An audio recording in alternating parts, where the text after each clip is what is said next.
Test 1, 2, 3, 4, 5, 6. Okay. Got it?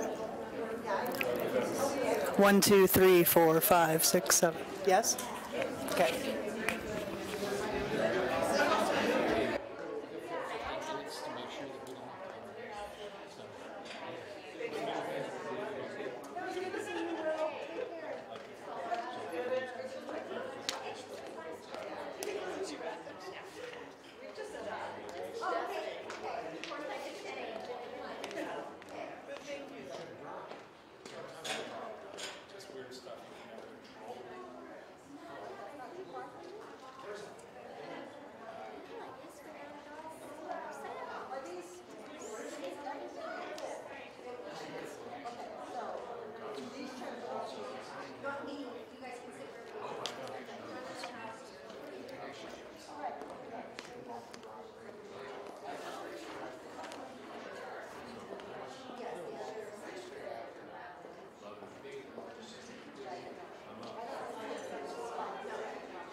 Pizza and beers on me.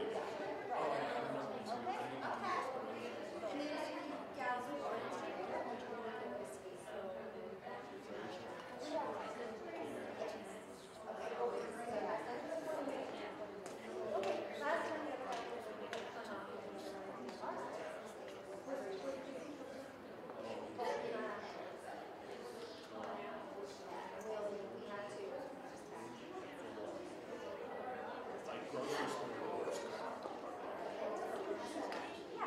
All my stuff is good. I can't offer this. How well they have paid.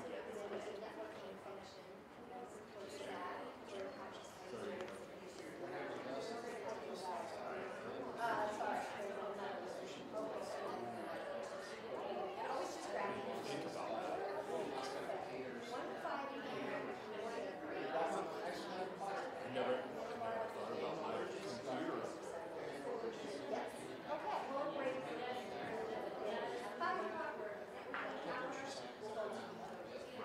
They'll be more casual. And William Davis wants to follow people. Just so you know, I did it when I delivered papers last week. And I was like, wow, that's why it's off. So, and it wasn't. So maybe that might make you want to my awareness.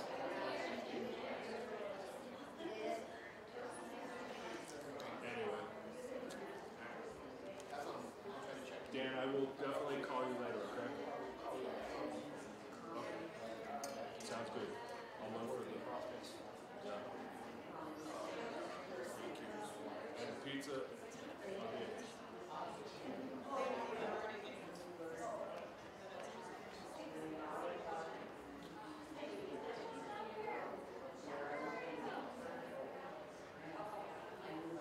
I think it's kind of like just right. But of course, you had a bunch of bodies. And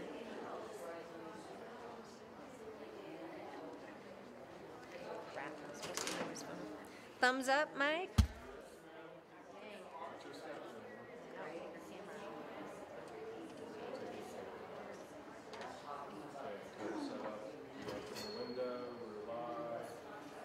Let's see. I don't know Bill's phone. Well, I've got to do some bagels. You can look, but I got to send it to her still. I gotta send it to him.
actually see your face. I never see you. I'm going to come around and give Okay, you a I'll real take hug. a ride. That was the real. We're making sure our live stream. IT guys taking us offline. So.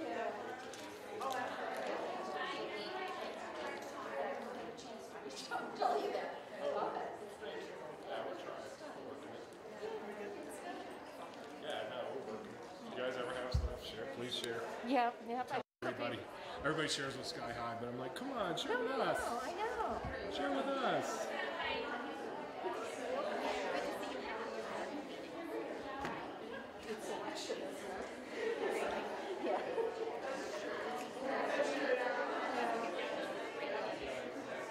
Yeah, he'll do all that. That's all good there.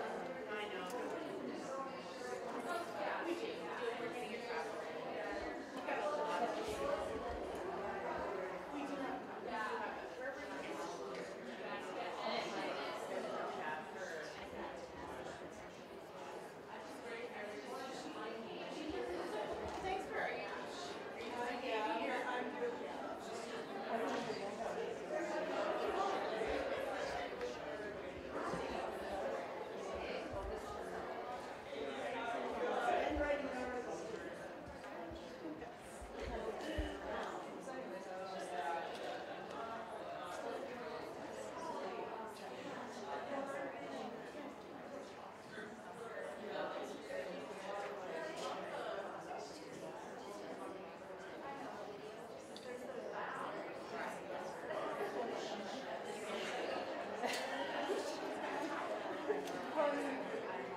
Hey, Lee, you can join us if you'd like being up front.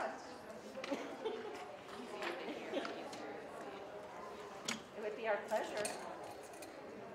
It's like there's no better offers.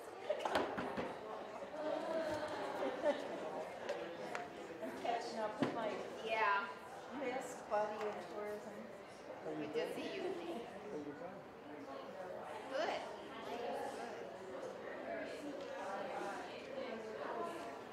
Really recommend retirement. I think you'll enjoy it once you do it. Even though I understand it's kind of semi-retirement.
table.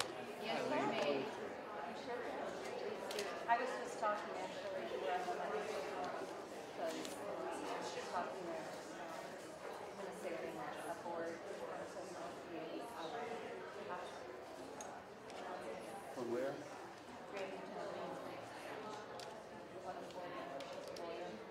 Oh, Natasha. Natasha. When she said it, Natasha. she was asking about how we were today. So I said about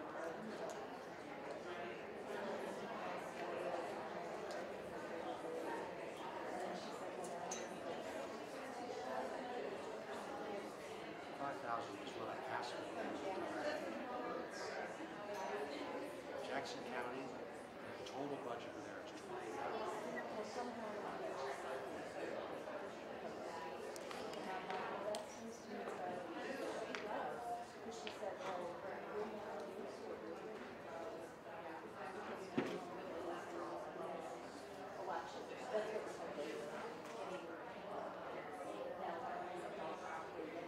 Yeah, well, now that she sees,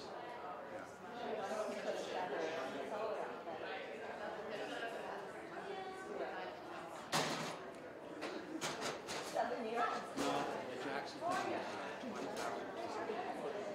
It's $5,000 for expenses, $15,000 for basically 1 day a week, sometimes it's every other week.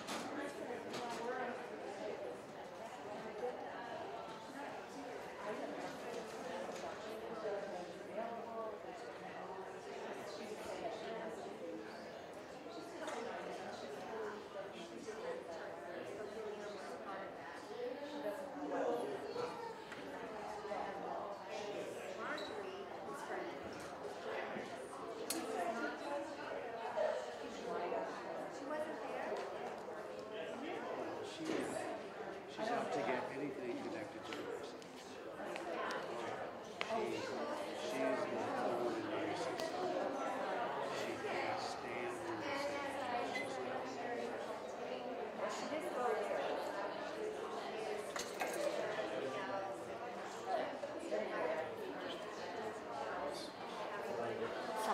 I'm filled with life. Cut your headset, you run. She won't talk. I said, Let's get it out of the fire. I need to talk to you about it. She said, I don't do that. That was I not need right. to talk to you about the board, blah, blah, blah, blah. Well, here we were live streaming. How much am I going to chase you with the camera? I'll stay sort of up right here. Okay. I'll watch where you are and stay right here. Yeah. That'll be fine. You know how this. I do. There's like 3 rows in the back that did not want to be filmed. Okay, that's You know what I mean? If you get past this table here, they might start Yeah. being affected, but you know, I'm not going to move the cam. I'm just going to follow you. Okay. Are they purposely Do you want to put sitting? this? I'm pretty sure people aren't purposely sitting there. Whatever. Do you want this on your behind? Yeah, let's Yeah, put it on right here. I'm going to go right here by your zipper. And then, do you have a coat pocket or not? It's just really The outside one? Yeah. So, let's do this. Where's your other wire? Come down. Let's Yeah, it's all over here. talk to you later. I see that. I'm going to put it. It works better on the other side. Let's see if we can go this way. It's going to work better on that side. Okay. Is that okay? Yeah. I mean, I know you got 2 wires over That's here, okay. but like this way because the mic clip goes this way better. So now I'm just going to take this and tuck that, or you tuck it into your skirt. I'm wired. I know you are here. 'Cause I'm gonna Wired. stick my hands in your You can stick your hands in there. You're fine. You got permission. Just put it in the top of your skirt. So Okay. Excess wire right there. Let me see. You're wired. I'm You okay? wired. You all right? Okay. Yeah. I'm okay. If you're okay, I'm okay. I'm going to go listen and make sure I can hear you. Now, And then, are you going to do introductions? are we going to turn this on? Yes. Okay, don't let me do it. Nope. 'Cause if Yeah, that's what I was going to ask. Do you want me Next. to welcome folks and say hi? Yeah, I think you should do an intro or something. Do you want me to read your bio or anything? No, you don't have to do that. Okay. I can tell them a little bit about me. Okay. So, We had it all on the website too when they don't worry about that. RSVP'd, so hopefully people actually have an idea. Yeah. And then, do you have any? I know Jasmine had mentioned to touch base with you about the workshop, like part after the presentation. The facilitating the Yeah. questions. Yeah. So I put the questions inside of the presentation. Perfect. So that it happens throughout the Beautiful. I did it that way. So that's easy and fun. And then that way they can learn a little Yeah. something, and then we can have a question. And so I took the 2 questions Perfect. that you sent and added 3 or 4 more, Perfect. and just embedded them in there. Thank you. Okay, so we can be workshopping at the same Yep, time. That's awesome. Okay. Cool. Okay, good. Yay. And Thank you. then that way they don't have to wait until the end of something. Right. No, And that's it, perfect. and it might keep them here because you have to tell them about the raffle and all that too. Yes. It's exciting. That's so exciting. Yeah, and we have, well, I talked to you about the community leadership thing. So we trained, we had like 30 people signed up, but only 19 showed up. So Still good. 19, so 19 are here. Great. That's I think great. almost all of them are here already. That's so good. Yeah. That's so good. Yeah, and we've got commissioners, county managers, mayors, town board, the YMCA, HR, and director, a couple other, not as many like bigger businesses I was hoping, but a couple other, right? We welcome who's here, right? Exactly, who's here supposed to be here. So, yeah, I'm excited. I was going to ask you something. What was I going to ask you?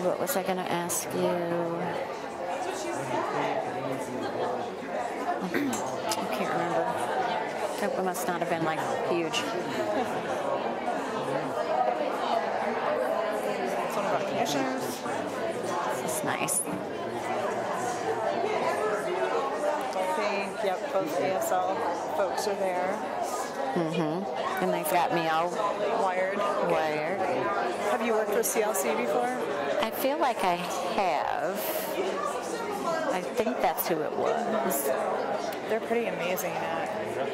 Yes, sir? I have a tiny little pointer Oh, if you need okay. it. It is the middle button, forward and back on the shifters. Okay. Right? It's doing it. It's doing it. And Okay. a little laser if you need it. Okay. Now, Do you want to hold this or you want to set it down? I don't know. I'll sit it down. Okay. Now, here's what I'm going to ask you Of course. about your camera. Yep. I'm listening. What I would love to be able to do is to be in front of all of this, like right here. Yeah, and I'll stay in here, but I'd love to be right here, like a little closer.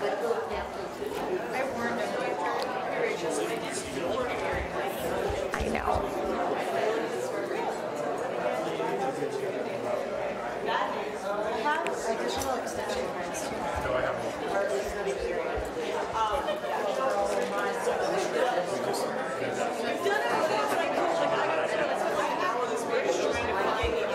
Is that good?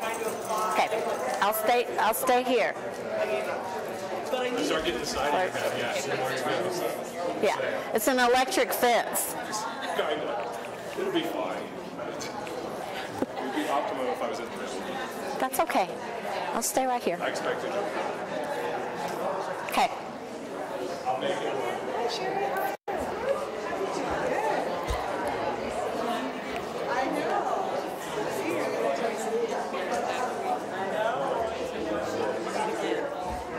Okay.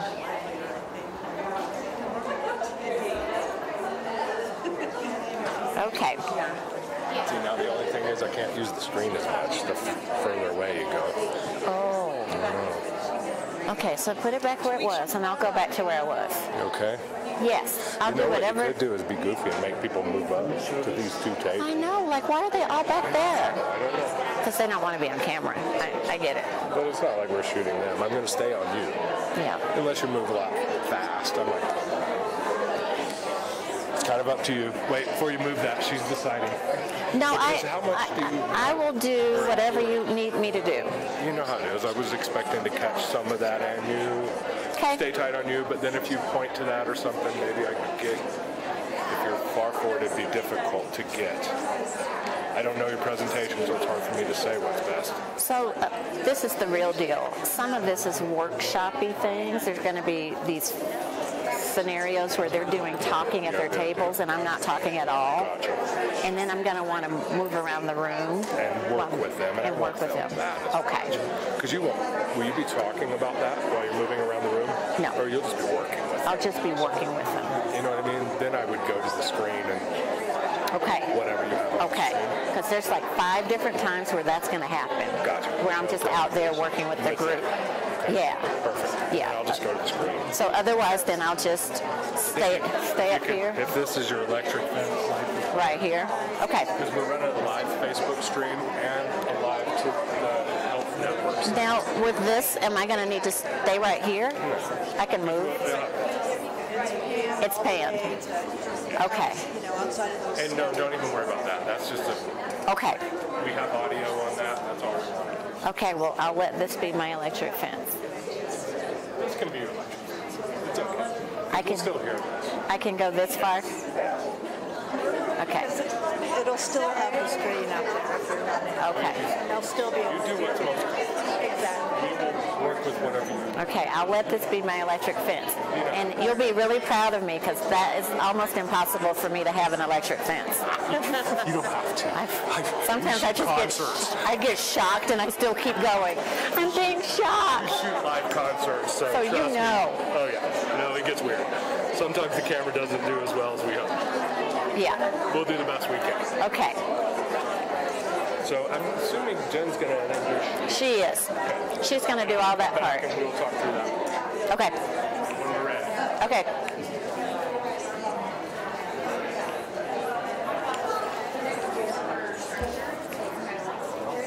Any last minute requests? No, I'm doing fine. Water or something? Oh, I don't. Is there water? Oh, I'll just grab some. tea. I'll just grab some. I'll just grab some water. What's that? Or we can sit with Oh yeah. Yeah. I'll just grab some water and then I think I'll be great. I want people to sit up front. I know. I've been actually my friends back. I know. He said he wouldn't put them on camera, so Only this table is true. yeah. And we, Break. yay.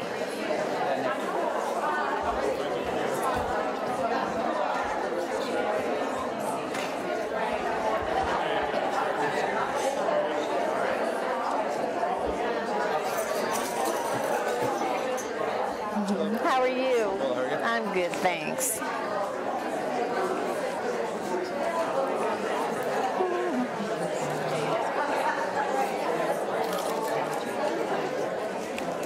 Excuse me. Excuse me. How are you doing? I'm doing great. How are you? I am great. I am great.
you mind if I just Okay. look at your behind for 1 minute? Good, I look wanna at my double- behind. I want to check the volume up.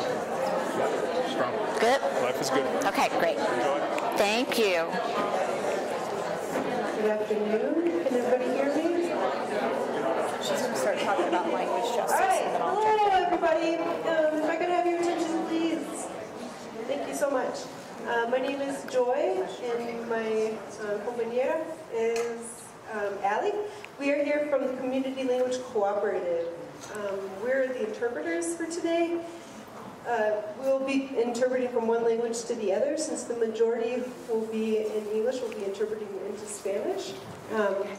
But as well, we'll be, when someone is participating in another language, we'll be interpreting back into English. So that's what the devices on your tables are for.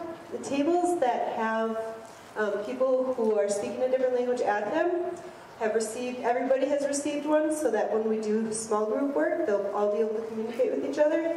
And so have the keynote speakers and the reporter.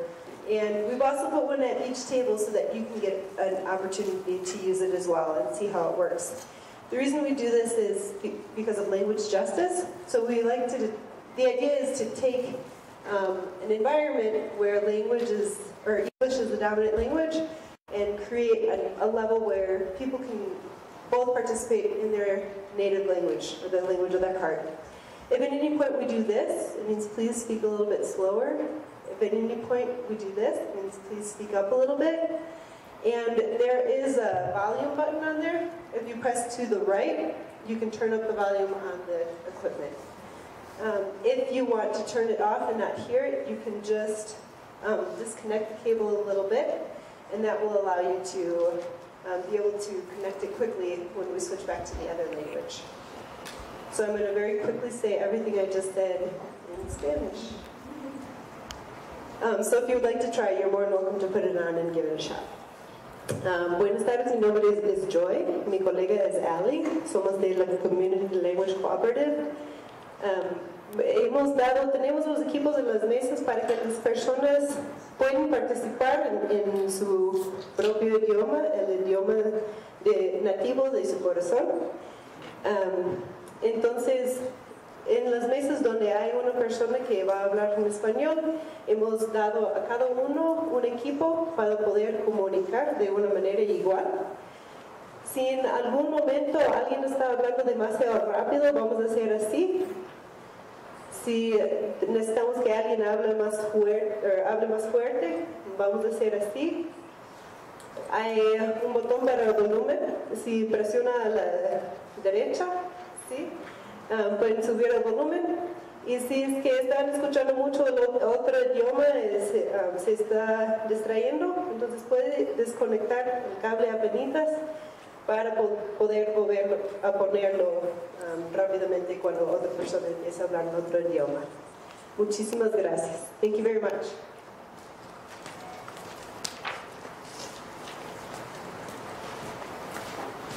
Okay, hi everybody.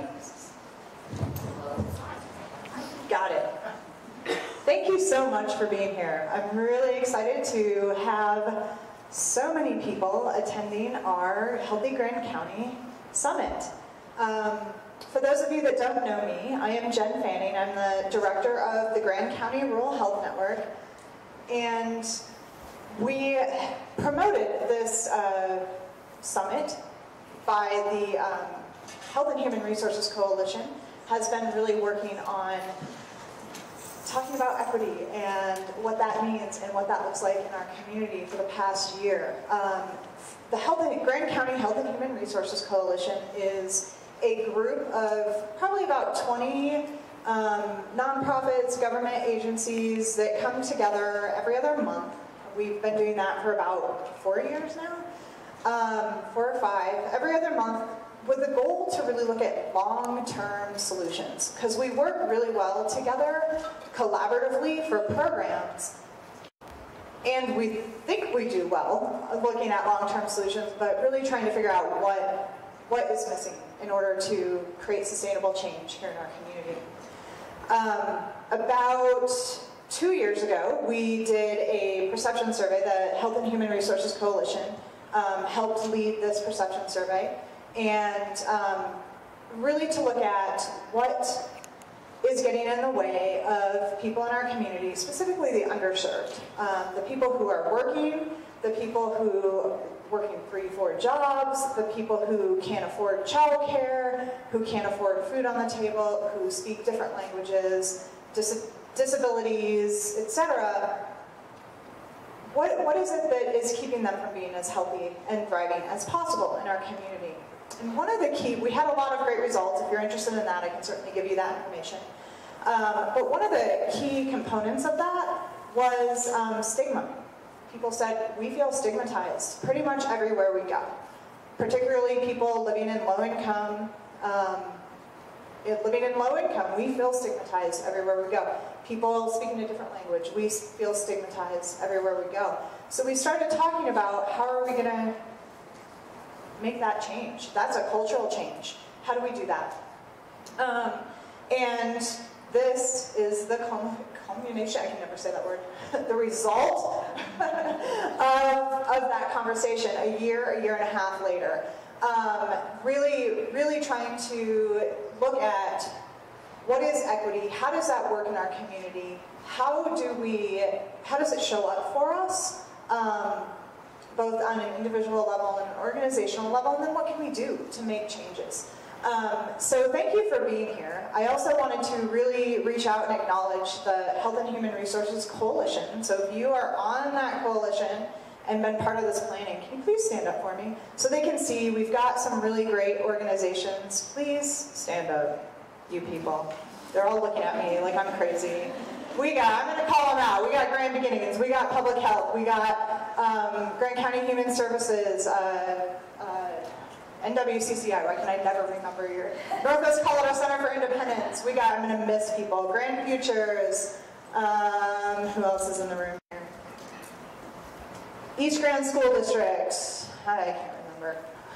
We got about 20 that come, about 10 or 11 that are really, really significant in making this work. So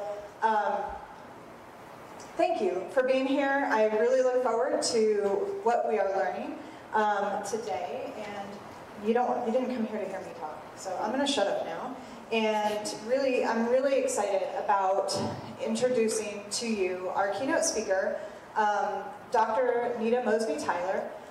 When we were talking about what are we going to do here, how is this going to work, we really focused on getting somebody who can understand and articulate to our community what it is that we're going to be talking about today. What is implicit bias? How does it show up for us? And several folks had seen Dr. Nita Mosby Tyler at a couple of different events and really thought she would be a great fit for our community. So we're really excited that she was able to be here. She is the Chief Catalyst and founder of the Equity Project, which is an organization designed to support organizations and communities in creating diversity, equity, inclusion strategies in their community to lift everybody up. The more we lift people up, the more we all can be lifted up, right? And Dr. Nita Mosby Tyler has decades of experience nationally and internationally, I believe, even, right? Internationally, throughout the state, she's held many leadership positions even within Colorado. So we are just super excited to have her here and guide us through this conversation today. So again, thank you all for being here, and I'm really excited to introduce Dr. Nita Mosby Tyler. Thank you. Thank you, everybody.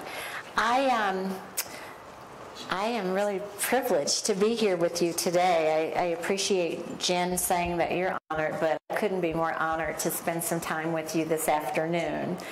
I thought I would start with this. I mean, there's this obvious thing that happens when you're the speaker. You're the speaker because somebody asked you to be the speaker. But I thought I would tell you more deeply why I'm standing in front of you today. About a year and a half or so ago, I was sitting in the C-suite of Children's Hospital Colorado. I was sitting in the job that I had worked up to my whole career. I was the Senior Vice President of HR and Chief Inclusion Officer for a major pediatric hospital in our country. It is what I dreamed of.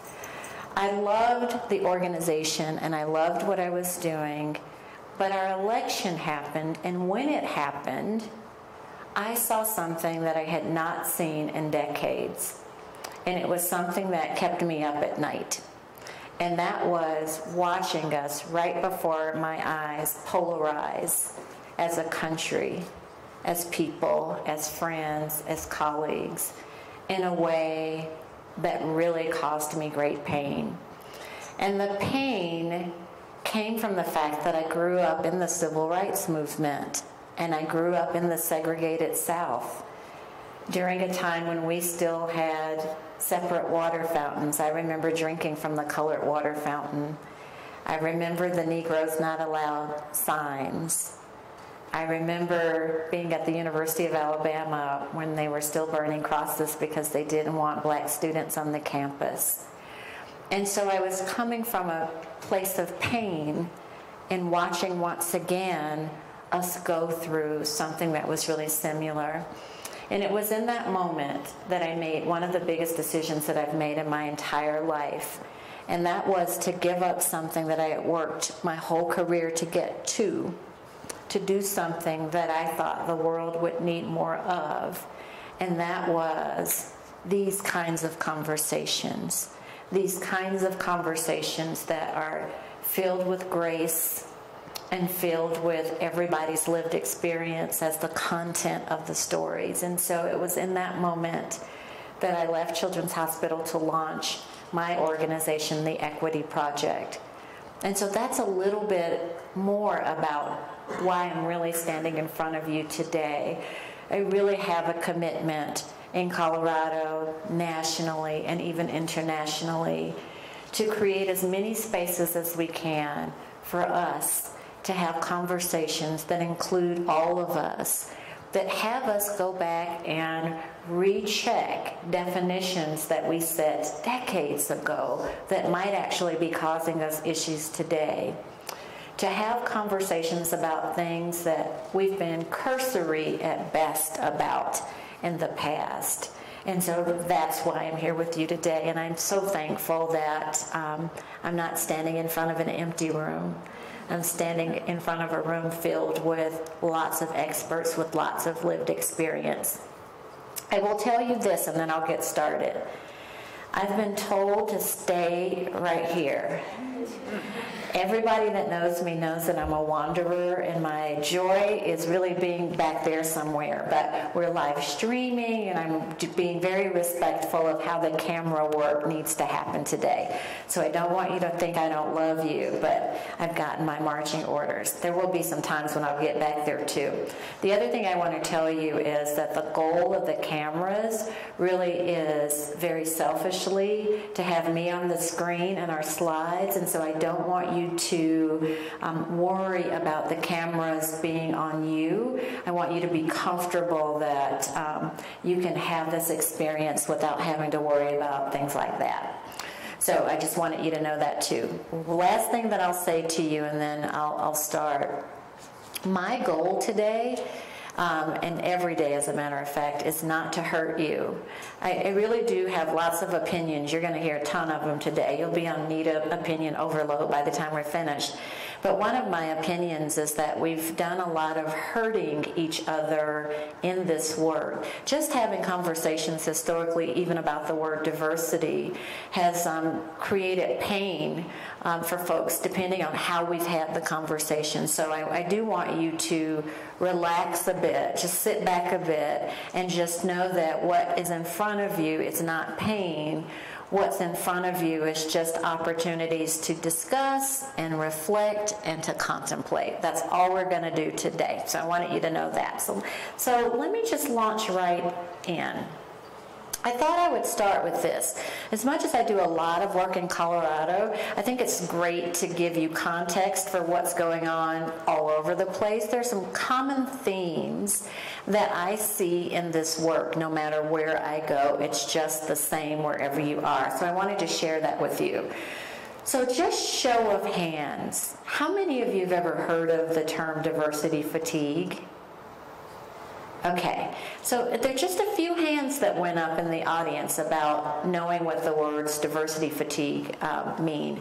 So my question then, even if you've never heard of it before, what do you think it means to have diversity fatigue? I've got diversity fatigue. What do you think that even means? Now this is the part where you talk.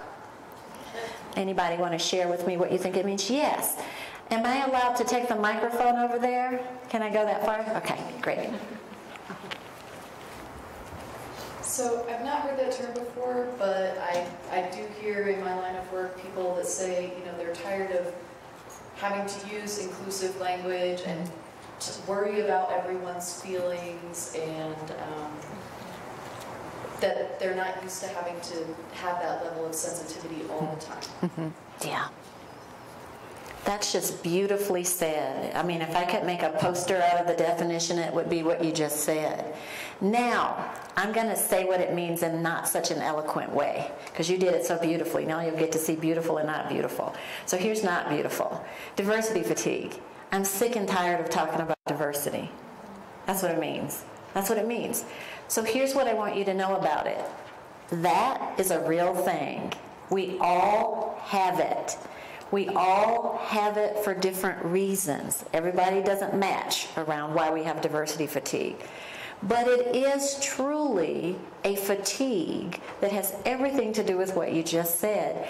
I don't know how to say the right things. I'm tired of having my head bit off. I'm tired of having to think about all of these things just to be in relationship. That's really what diversity fatigue is. But there are a few things that I want you to know, other than it's a common theme that I see everywhere I go. I actually want you to know how it works. Because it isn't that you just wake up in the morning and you have diversity fatigue. There's something in our lived experiences that causes diversity fatigue in each of us. And I explained mine a minute ago when I told you I grew up in the civil rights movement during really ugly times. That's the source of my diversity fatigue. The source of my diversity fatigue is I've been talking about this really my entire life, and so I'm kind of tired of it. So that's where mine comes from. So the first thing I want you to do is just be thinking about where yours comes from, because it comes from a place or a situation. So that's number one that I'm asking you to do. The second thing I'm asking you to do with diversity fatigue is I want you to start exploring what triggers your diversity fatigue. Again, you don't just walk around with it all the time. There's something that normally triggers the diversity fatigue in you. So let me just share my trigger just to give you an example for where mine comes from. Anytime anybody starts talking about how they're discriminated against, my brain automatically goes to a comparison. I start to compare what that person's discrimination is to what mine has been. If it isn't as severe as drinking from a colored water fountain, I just kind of go, okay. If it isn't as severe as going into a building that says Negroes not allowed, I just kind of go, okay. And so I start doing this comparison. Now, I'm not telling you that that's right. As a matter of fact, it's wrong. But that's how diversity fatigue works. You end up comparing things that you shouldn't even be comparing. That's what my trigger is. When you are triggered, this is the third thing to think about. It doesn't just stay in your head when you're triggered. It actually shows up in your body when you're triggered, and your actions. So when I'm triggered, I know it because I can feel the hair on the back of my neck stand up. I do eye rolling, deep sighs. I look like I'm having an attitude when I'm triggered. I want you to know that because that's what happens to you too. You have a visceral reaction when your diversity fatigue is kicking in. And why is that important? Because the whole time you're doing it, somebody's looking at you. And while they're looking at you, they're making judgments about what your actions actually mean.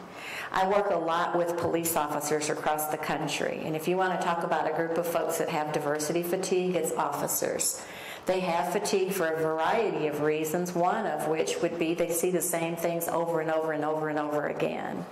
And so sometimes the demeanor, the posturing of officers, in many cases, is linked to what diversity fatigue is doing. And so I wanted to share that with you, one, just so you have a consciousness about it for yourself, and two, to know wherever I go, we're talking about diversity fatigue. So that's the first thing I'm seeing. Here's some other things that I'm seeing across the country. One thing that I'm seeing is word confusion. Word confusion really is about the myriad of words that we have used. It depends on how old you are. You're probably on version 12.0 of the word diversity. We've done diversity, we've done inclusion, we've done equity, we've done equality, we've done fairness, we've done justice. I can go on and on and on and on. And now folks are generally confused about the difference between the words. And so there's a lot of word confusion out there. And when there's word confusion, then we don't really know how to operationalize the very things that we're talking about. Those kinds of things, too, are the source of diversity fatigue. Here's something else I'm seeing across the country. I'm seeing us choose the words that feel and sound easiest. So diversity. Diversity is a loaded word. Historically, it meant we were going to have to talk about race. And people don't really want to talk about that. And so we skipped that word and went straight to inclusion. It sounded easier. We're doing the same thing with equality and equity. Equity sounds a little bit more visionary, sometimes a little easier. And so we're beginning to cherry pick now the words that don't feel as loaded. And people all over the country are talking about that too. I know I don't have to tell you this next one, but there is a hesitancy and a lack of finesse to talk about any of this stuff because of our socio-political climate today. We're nervous. We're nervous that somehow it's going to become a political conversation, or we're nervous somehow that we're going to step on the wrong toes, and we're fragile, and so we just don't want to talk about this. So all of that's happening precisely at the time when we need to be talking about all of this, but that's a real thing. And then the last thing that I'm seeing a lot of is this notion that we all have bias and there's just nothing we can do about it. That's happening all over the country too. So all of those things are things that I'm seeing no matter where I go and no matter what sector or industry I'm in. It's all things that are common themes. Let me just jump to this. There are just a few things I just want to make sure we walk away with today. And one is really understanding implicit bias a little differently. And the way that I'm going to couch implicit bias is I want you to know everything that's attached to it. Here's opinion number 2 of 3,000 for today. Opinion number 2 today. We keep talking about implicit bias in a vacuum. It isn't in a vacuum. It's attached to everything else. It's attached to diversity fatigue. It's attached to we don't understand the difference between the words. It's attached to power. And so today, I'm going to talk about implicit bias in the context of things that are bigger than implicit bias so we understand where the bias comes from. We're going to deconstruct some words. I always do whenever I speak. I want us to talk a little bit about diversity, inclusion, equity, and equality so that we delineate between those words in the way that helps us to even understand what bias means. We're going to talk about power. I'm going to talk about decision making and how that can improve some of the biased activities that are happening. So I think we'll cover a whole lot, and a whole lot of it will happen just because I'm going to ask you to have some smaller group conversations at your tables too. So here's the first thing I'm going to do. You're going to see a series of these kinds of statements embedded in my presentation. They're in quotation marks because I said them. And so I just want you to know my opinion about diversity right now. We really do want diversity, but when we get it, we want everybody to just conform. And so that's one of our major struggles with diversity right now, is just we get it, and then we say, I need you to do it like this, which doesn't actually honor the way diversity works. It's just stuff I want you to noodle on as you're listening to the rest of the content. So let me just bring you to a picture. a very old picture, a very, very old picture. And it's me. And it's me at age 8. And I don't know if you can see from the back, but I'm not very happy in this photo, and my hand is on the doorknob. My hand is on the doorknob because I am on my way out the door. I said to my parents, I thought it was ridiculous that adults created all of this mess called civil rights movement. We were in the middle of it, and then they didn't know how to fix it. And so my dad gave me all of these academic reasons that it's not that easy to fix the civil rights stuff, and we've got stuff to work on. He said all the things a father would say. And I looked at him and I said, that makes no sense to me. I just don't know why you can't fix it. And my mother was going, well, yeah, I don't know what to say. And I said, well, if you adults can't fix it, I'll go fix it myself. And that's where I was going. I was leaving to go fix the civil rights movement. But right before I opened the door, my dad said, hey, wait a minute before you go. Let me go get my camera, because I want to take a picture of you before you go so I can remember what you looked like. And that's what that is. So the point here is, there are things in life that require a pause. This is a point in my life when I learned about the power of pausing.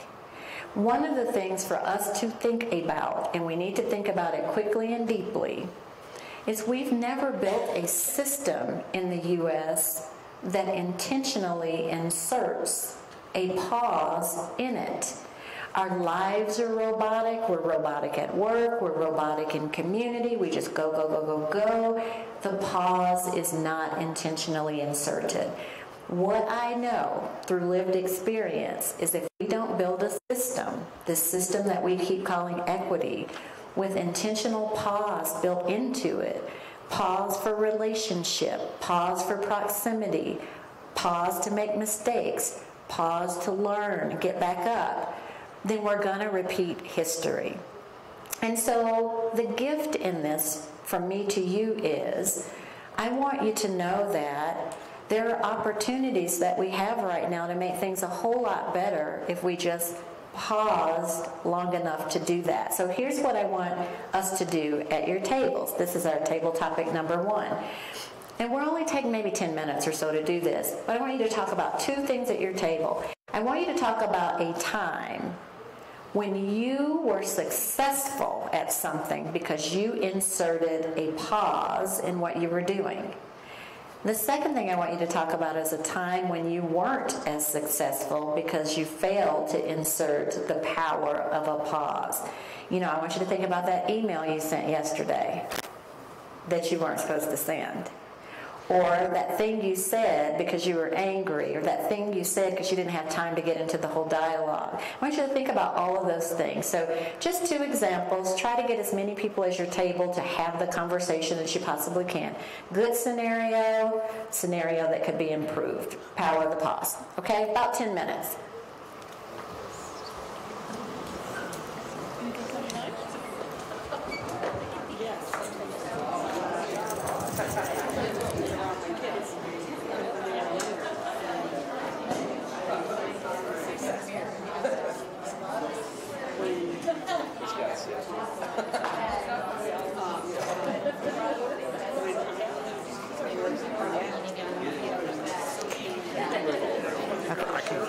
It's fine. You can find me? Yeah. Okay. Okay. Once you get past that little wooden thing, then it gets more difficult. Okay. But I'm okay to walk around while they're talking right now, okay? Because I'm ready to. Okay, perfect. Perfect. Thank you.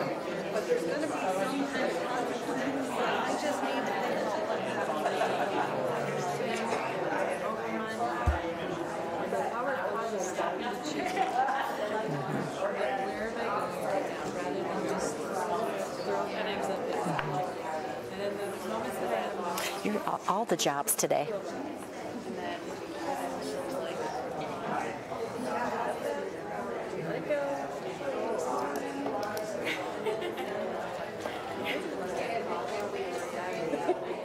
Can't think of anything I've ever paused in my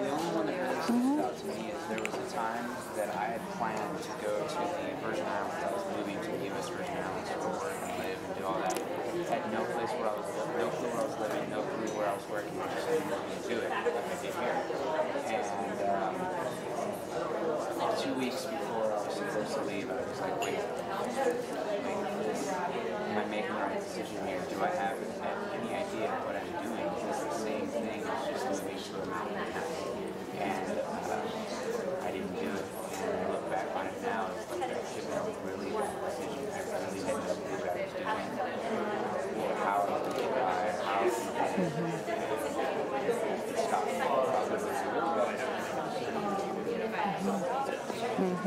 That's good. Non-emergent side. Him understand whereas if I don't stop and think, I'm just like, and then I don't even know if he feels bad. I know I feel bad, but I wonder, like, I don't. He doesn't then think about it. It's just like, oh well, we're done now. He doesn't get that. I don't know. Do you feel that? You have kids. You have kids. I don't know. Those are just easier.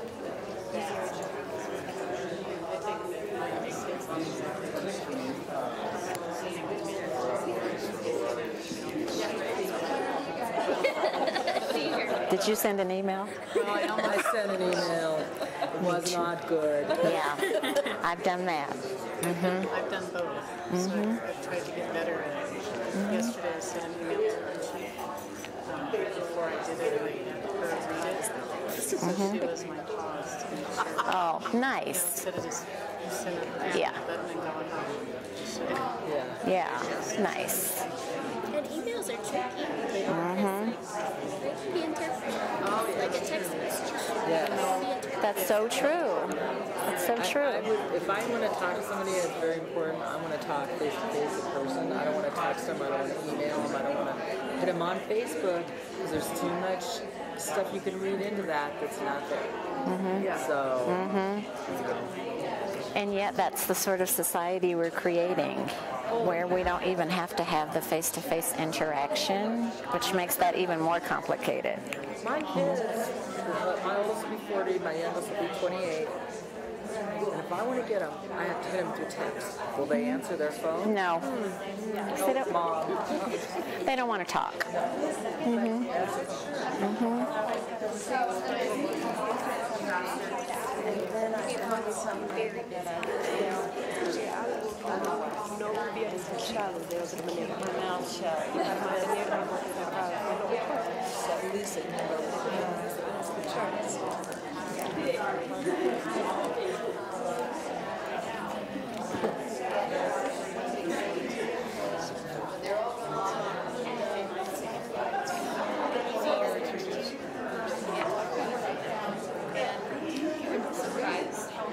And I would have to consciously say to myself, it's time to breathe.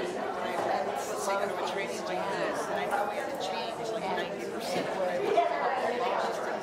I enjoy my position now, where I have more time to process before I give myself a break, slow it down, and not try to change. Your guys' turn. Resistance. I mean, some people like change it, like, let's get on this ride and go. But there's a lot of people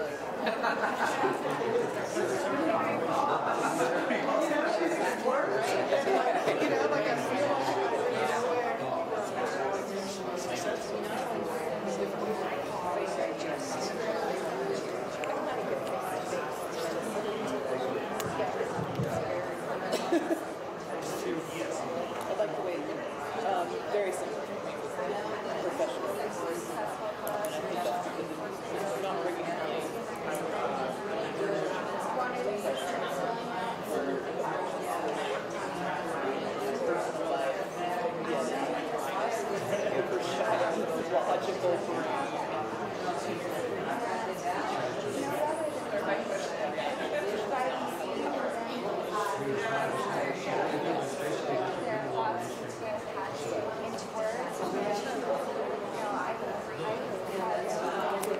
I was listening to every word. No, thank you. Okay, everybody, I will pull us back together. I will break up our pause to talk about our pause. So maybe let's just do a little bit of sharing. I won't take much time on this, but do I have a person at a table that would be willing to share an example of a time when you inserted a pause and it was great?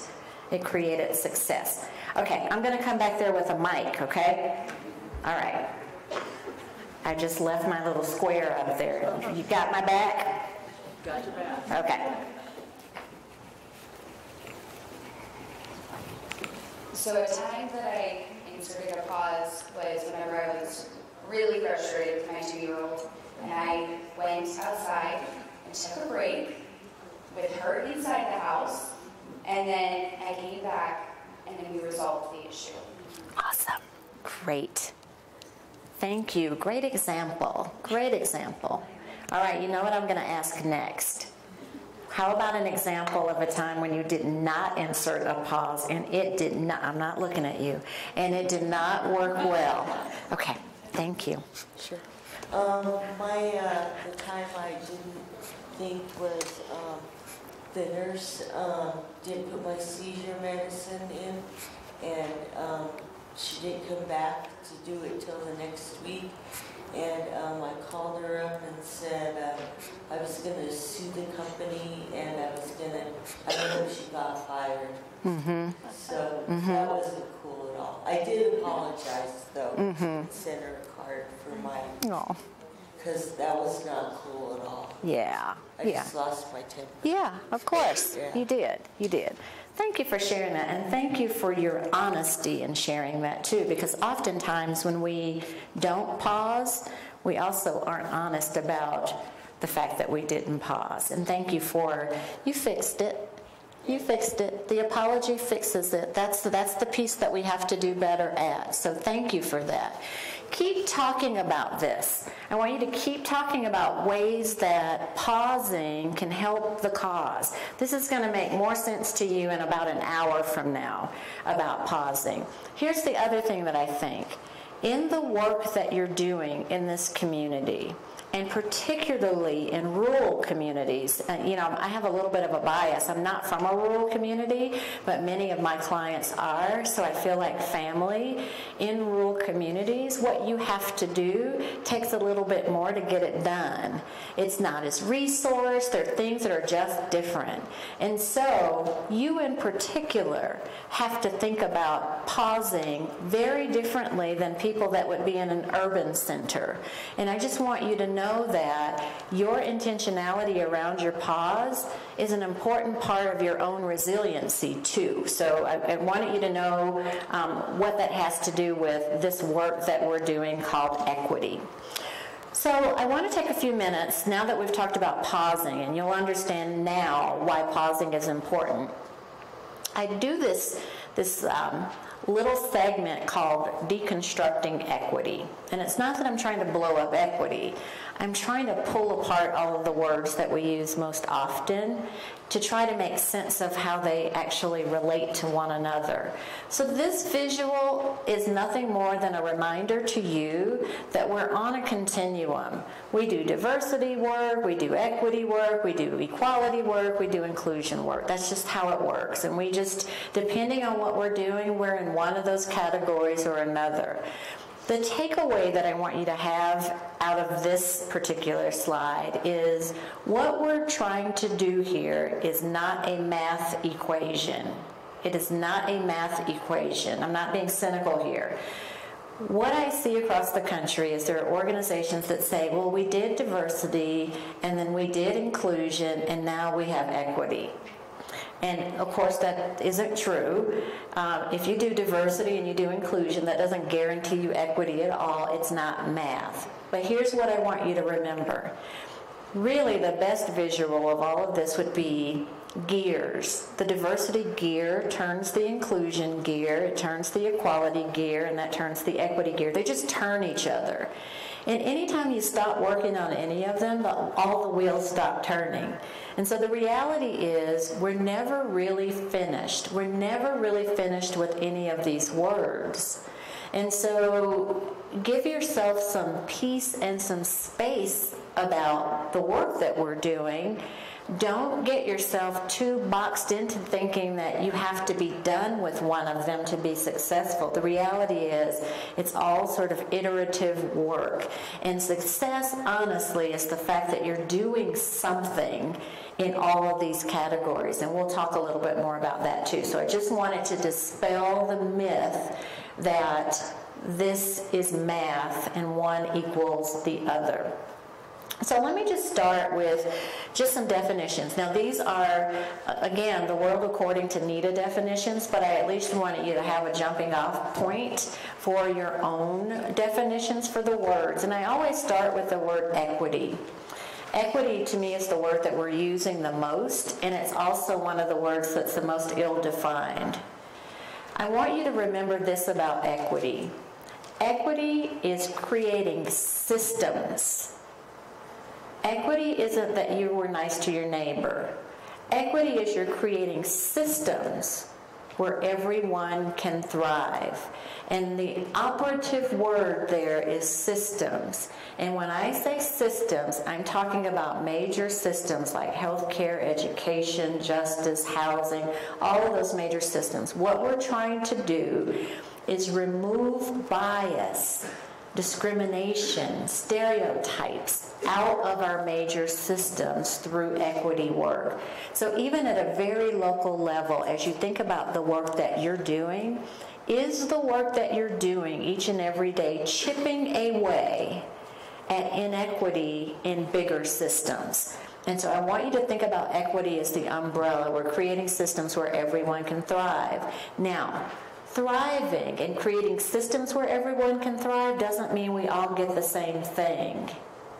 If we all got the same thing, you'd really be talking about the word equality.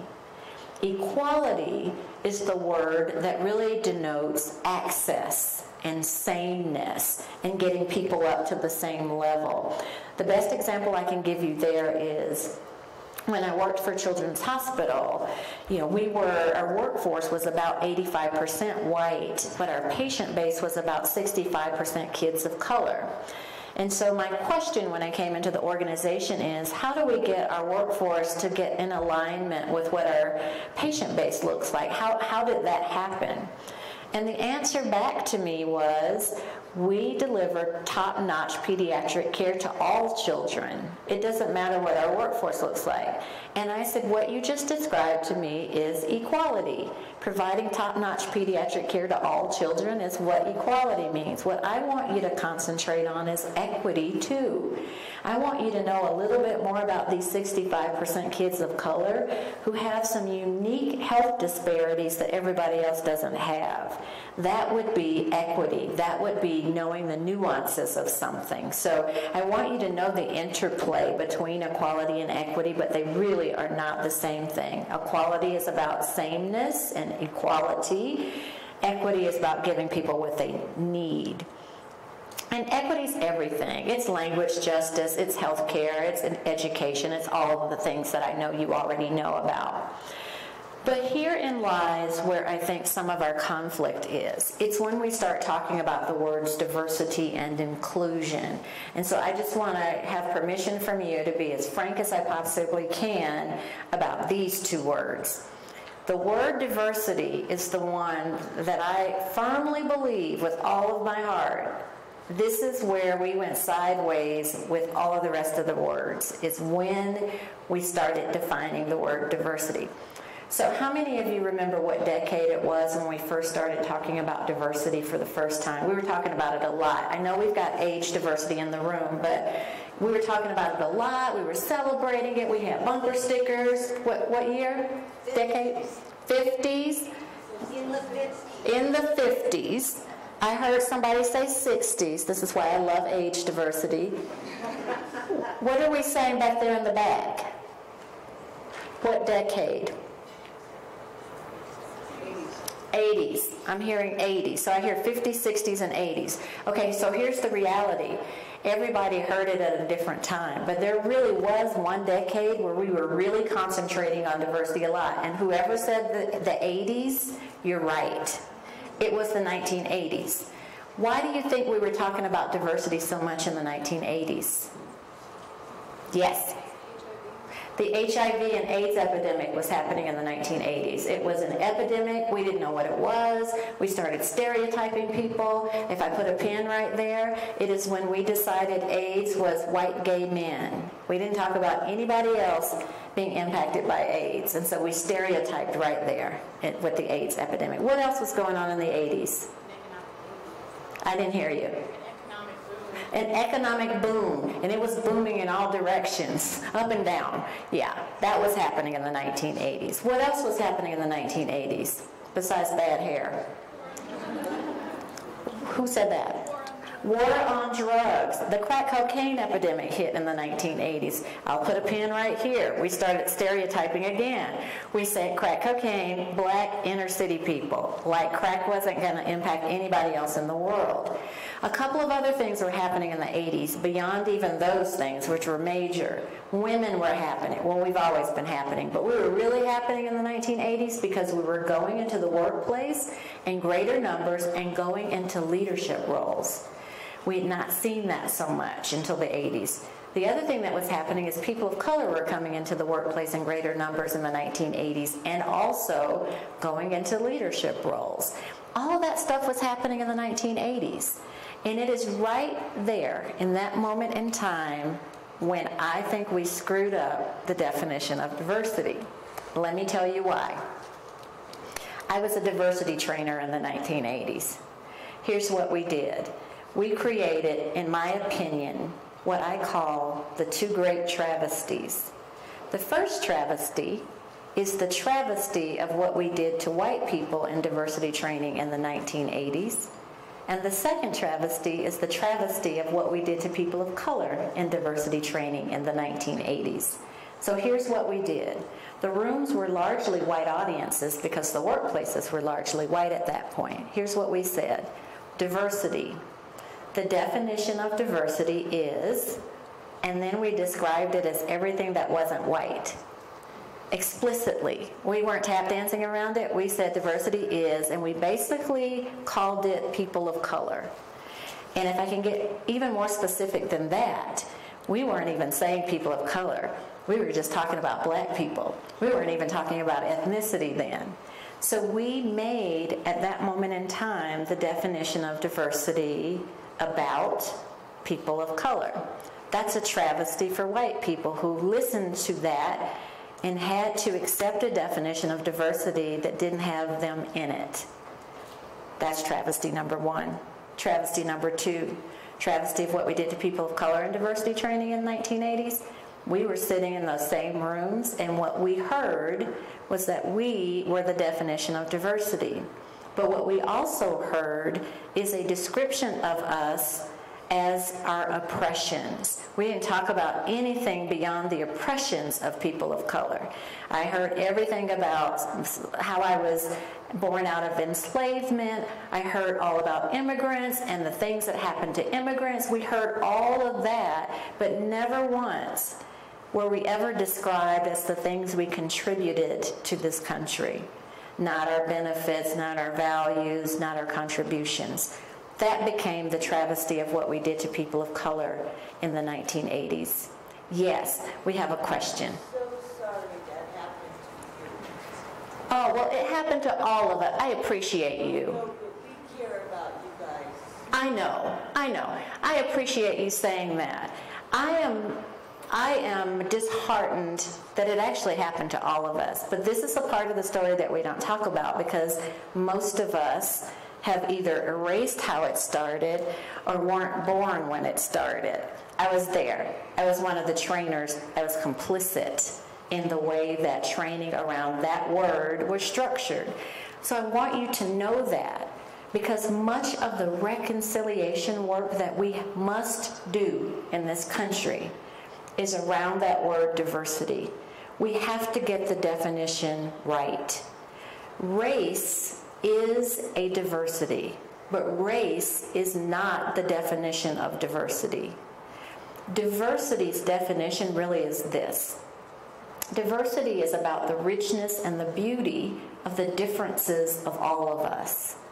Every one of us is a representation of the word diversity. But I have to just be honest with you. If you just closed your eyes and told the truth, every time you hear the word diversity, your brain goes immediately to race. It just does, for all of us. It just goes straight to race. And that's because it was built and constructed that way in the first place. I want you to know that. Because a part of your job, the biggest thing that you can do in the world right now, is to help get that definition straightened out in our community so that we can all see ourselves in it. It doesn't do any good in the world to me that white people don't see themselves in the word diversity. That does no one any good, and it's erroneous because white people are diversity. Just a real quick story, and I promise I'll move on. I do a lot of work in Grand Junction, and I did a big talk about a year ago. There were about 800 people in the room, and it was an all-white audience. And when I finished, a man came up to me and looked like he might have been maybe in his 60s, and he said, "I got something I want to say to you." And I thought, oh no. And he goes, "You know, I'm in my 60s. This is the first time anybody's ever told me I was diversity, or I was in the word diversity." And it was in that moment that the fire in my belly just ignited around why we need to get this word right. I want each of you, when you walk out of here today, to know that you are in the word diversity and a description of what diversity is. And any time you hear the word diversity being used as a synonym for just one diversity, you have to correct that. That's what we're going to have to do. That's our challenge. So everywhere I go, when I hear people say diverse communities, my next statement back is, tell me what you mean. What do you mean when you say diverse communities? Tell me what you mean. And so I challenge it everywhere I go, and I hope that you will do the same. Lots of stuff you already know about diversity. You know that diversity historically has been about counting people. Once you have 2 of everything, then you feel great and you say we're done. And that's, I call it the Noah's Ark syndrome. We've just done that for decades. That's just how we've managed and measured diversity. We do know that diversity is about differences, but diversity actually doesn't describe how we work together. It doesn't describe that at all. And I do know that you already know this too. It is quite possible to be diverse and not inclusive at all. There have been tons of times when each one of us can say we were a part of a room that was diverse, whatever that means for us, but we didn't have a voice. And we weren't the decision maker, so inclusion wasn't happening. So I want you to know that diversity really is about articulating differences. That's all diversity really means. It's powerful and it's important, but that's what it means. Inclusion, inclusivity, inclusiveness on the other side of that is different than diversity. Inclusion is really what you do with your diversity. If you don't do anything with your diversity, then you can just say you're diverse. But if you're intentional about doing something with the diversity that you have, that is what inclusion is. It is always, always intentional. You're never accidentally inclusive. It's always intentional. And then inclusion is a little tricky because people like to count things to measure things. But with inclusion, you don't really count things. There's a little bit more organic nature to inclusion. When inclusion or spaces that are inclusive are happening, you'll see a natural sort of acceleration of diversity. You'll see employees be more satisfied and engaged. You'll see retention increase. So these things sort of naturally begin to happen. So I just want you to know that it's a little harder to measure, more organic, which is why people go back to the word diversity, because they can count people and feel really good about it. They have everything to do with one another, though. Unlike diversity, though, there's some requirements, and I just want you to know these 3 filters for inclusion. 3 things need to happen for you to really say you're being inclusive. 1, when you are leveraging the diversity of other people, you want to make sure that what you're doing is a win-win for that individual, a win-win for your organization, and a win-win for the community. And here's an example. people that are bilingual or multilingual, we love to hire them. Why do we love to hire them? Because it's a win-win for the community, and it's a win-win for our organizations when we do that. The one that we continuously skip is that first bullet. Is it a win-win for the individual? Is it a win-win for an individual to use their language skills? We skip that one. We don't need to continue to skip the first one.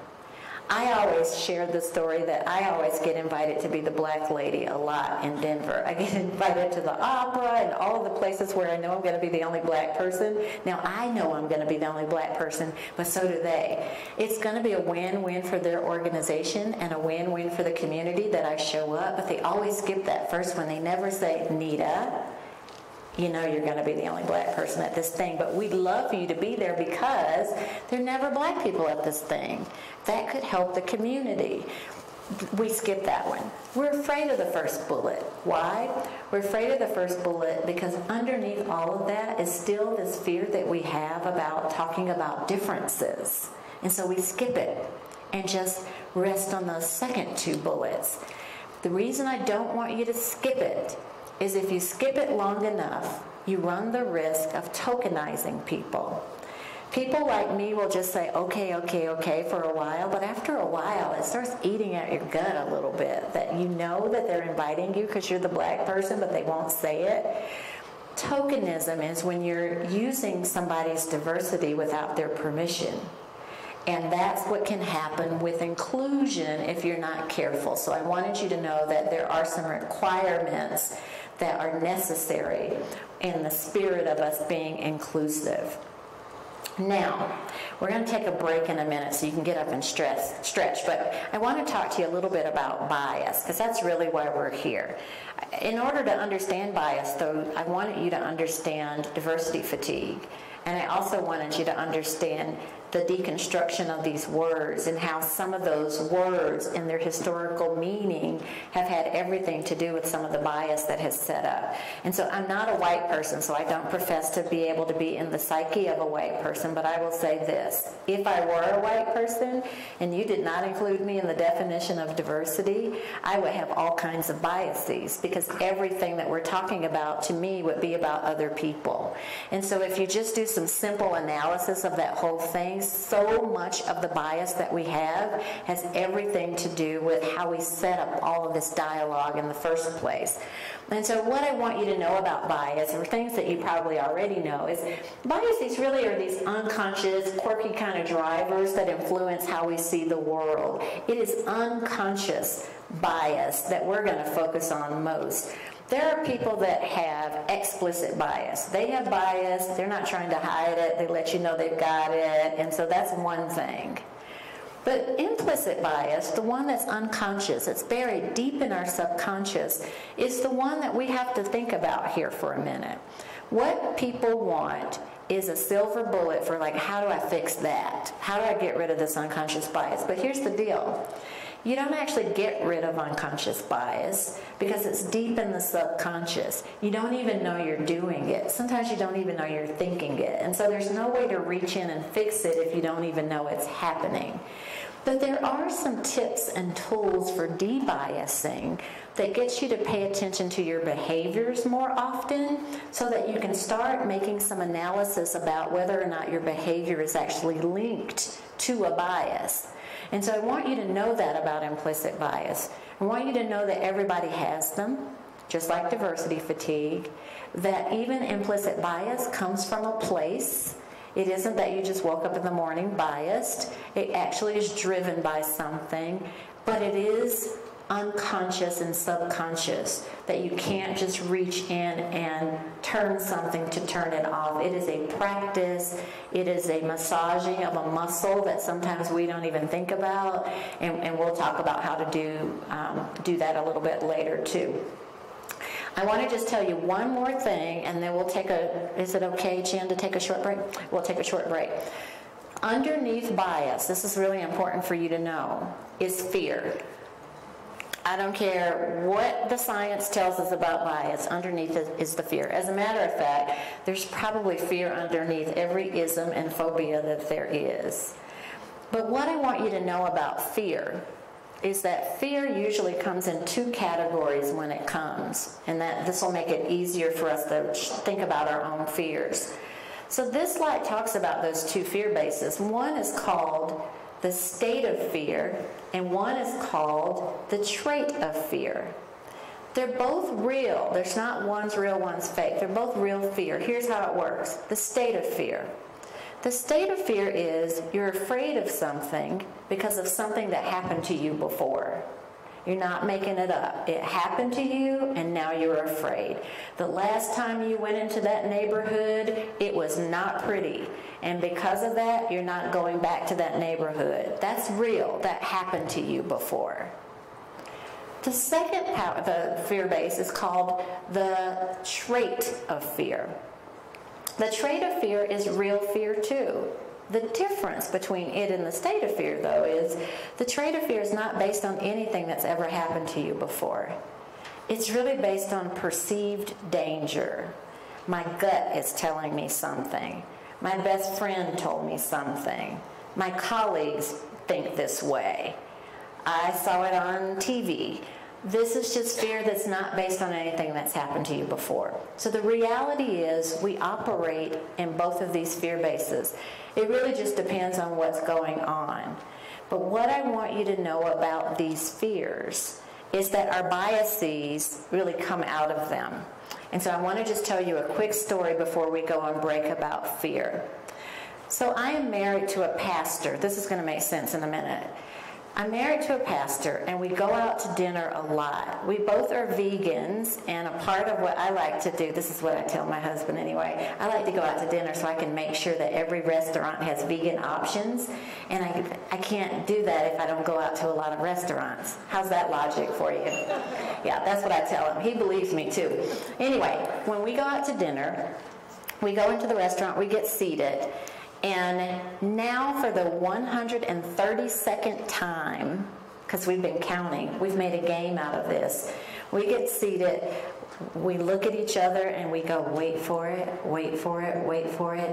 The white lady that has her purse hanging on the back of her chair, when we get seated, she moves her purse from the back of her chair to the front. Over 130-something times we've counted this happening when we get seated. Now, here's what I do not think.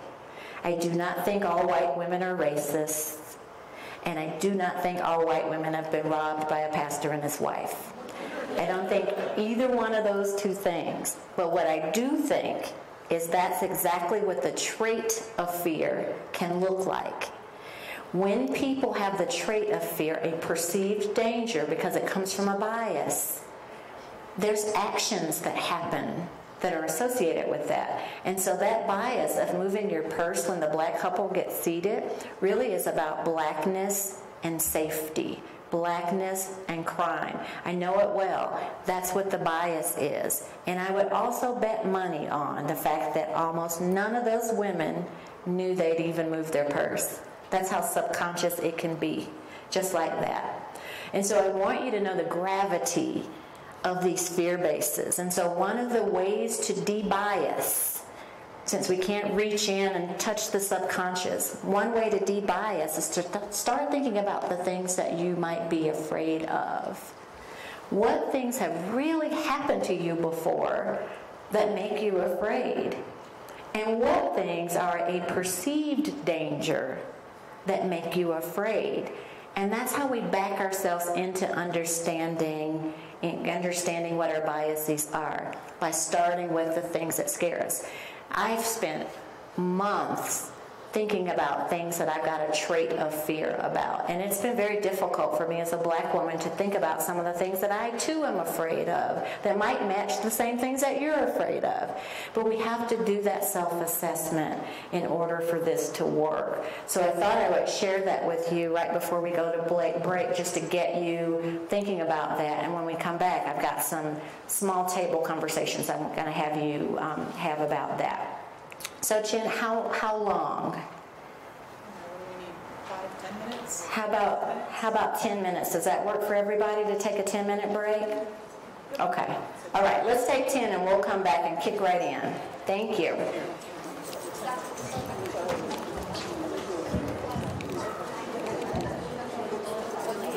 Thank you. I'm so glad you're here. Excellent speaker. Thank you. Yeah, Thank really you. get right to the heart of it. Thank you.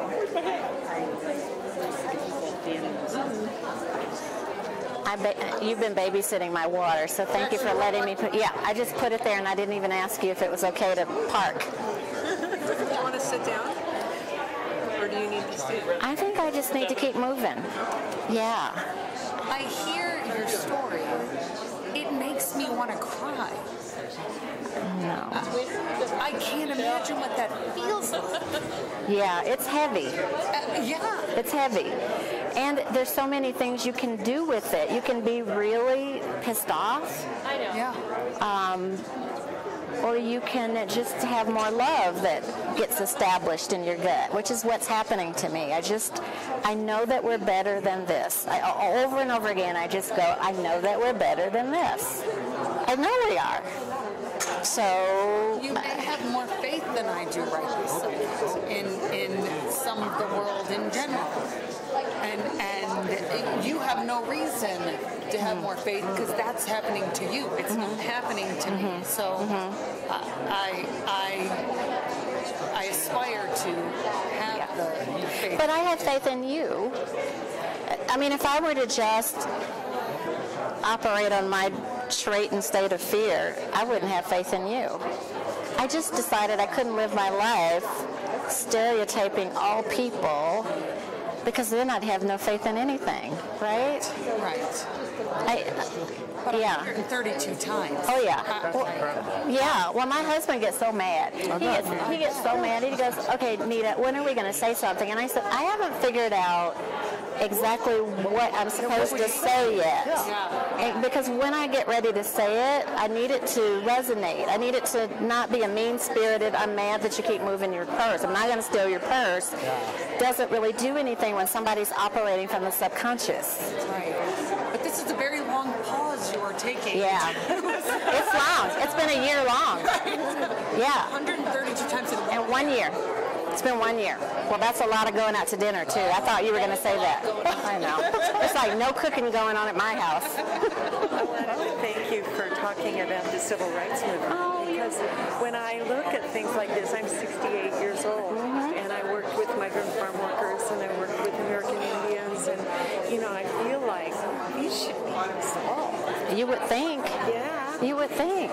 But then I also wanted to ask you if you're going to talk about social justice in terms of class. Yes.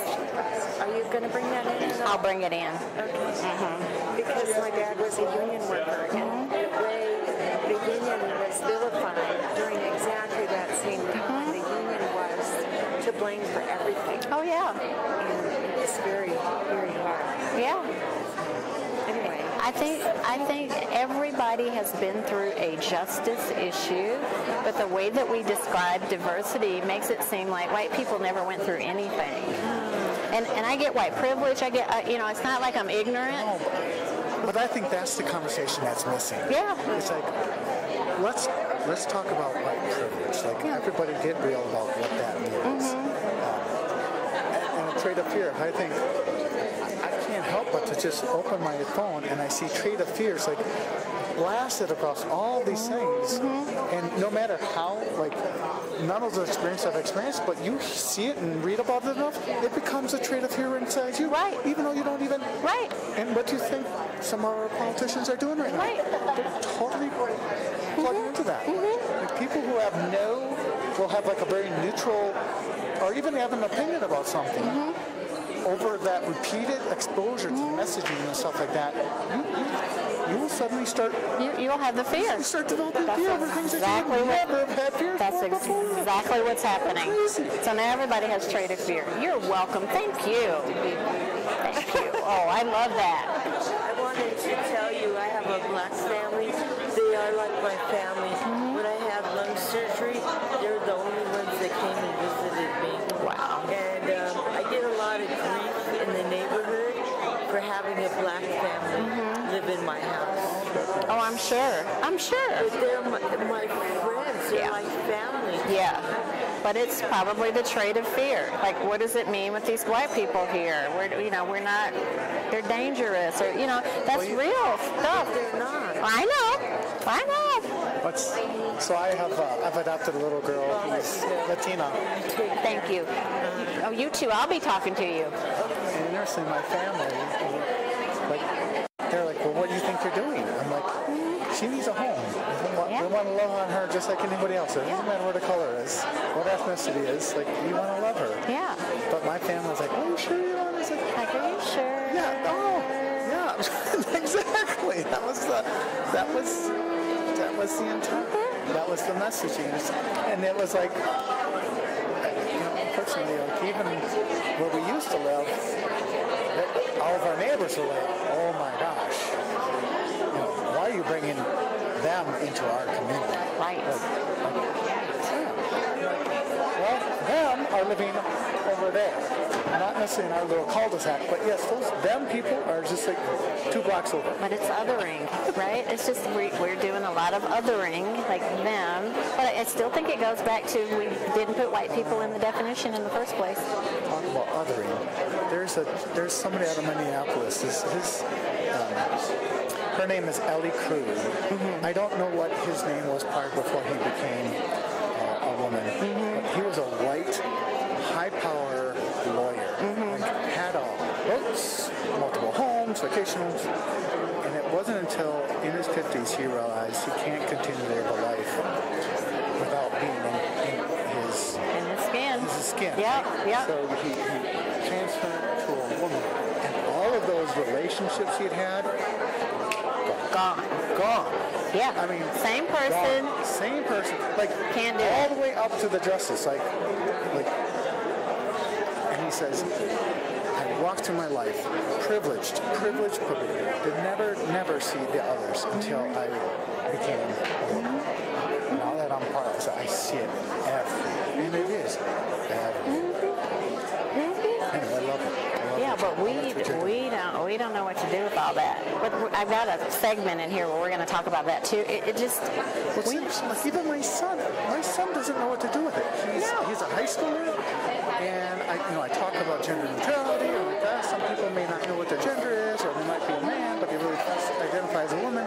And he's just like can't get it. He can't get in his brain. He's all about you're either this or that. Yeah, we don't know. Black or white. We don't do the gray.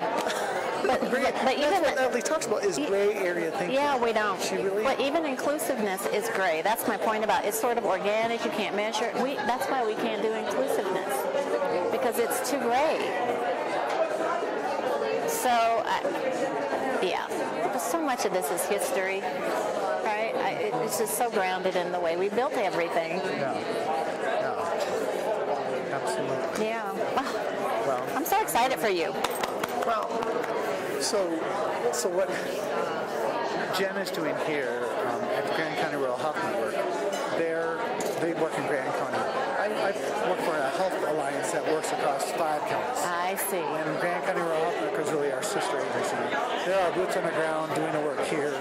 We end up funding them with a lot of resources to do their work because it's all collaborative what we're trying to do.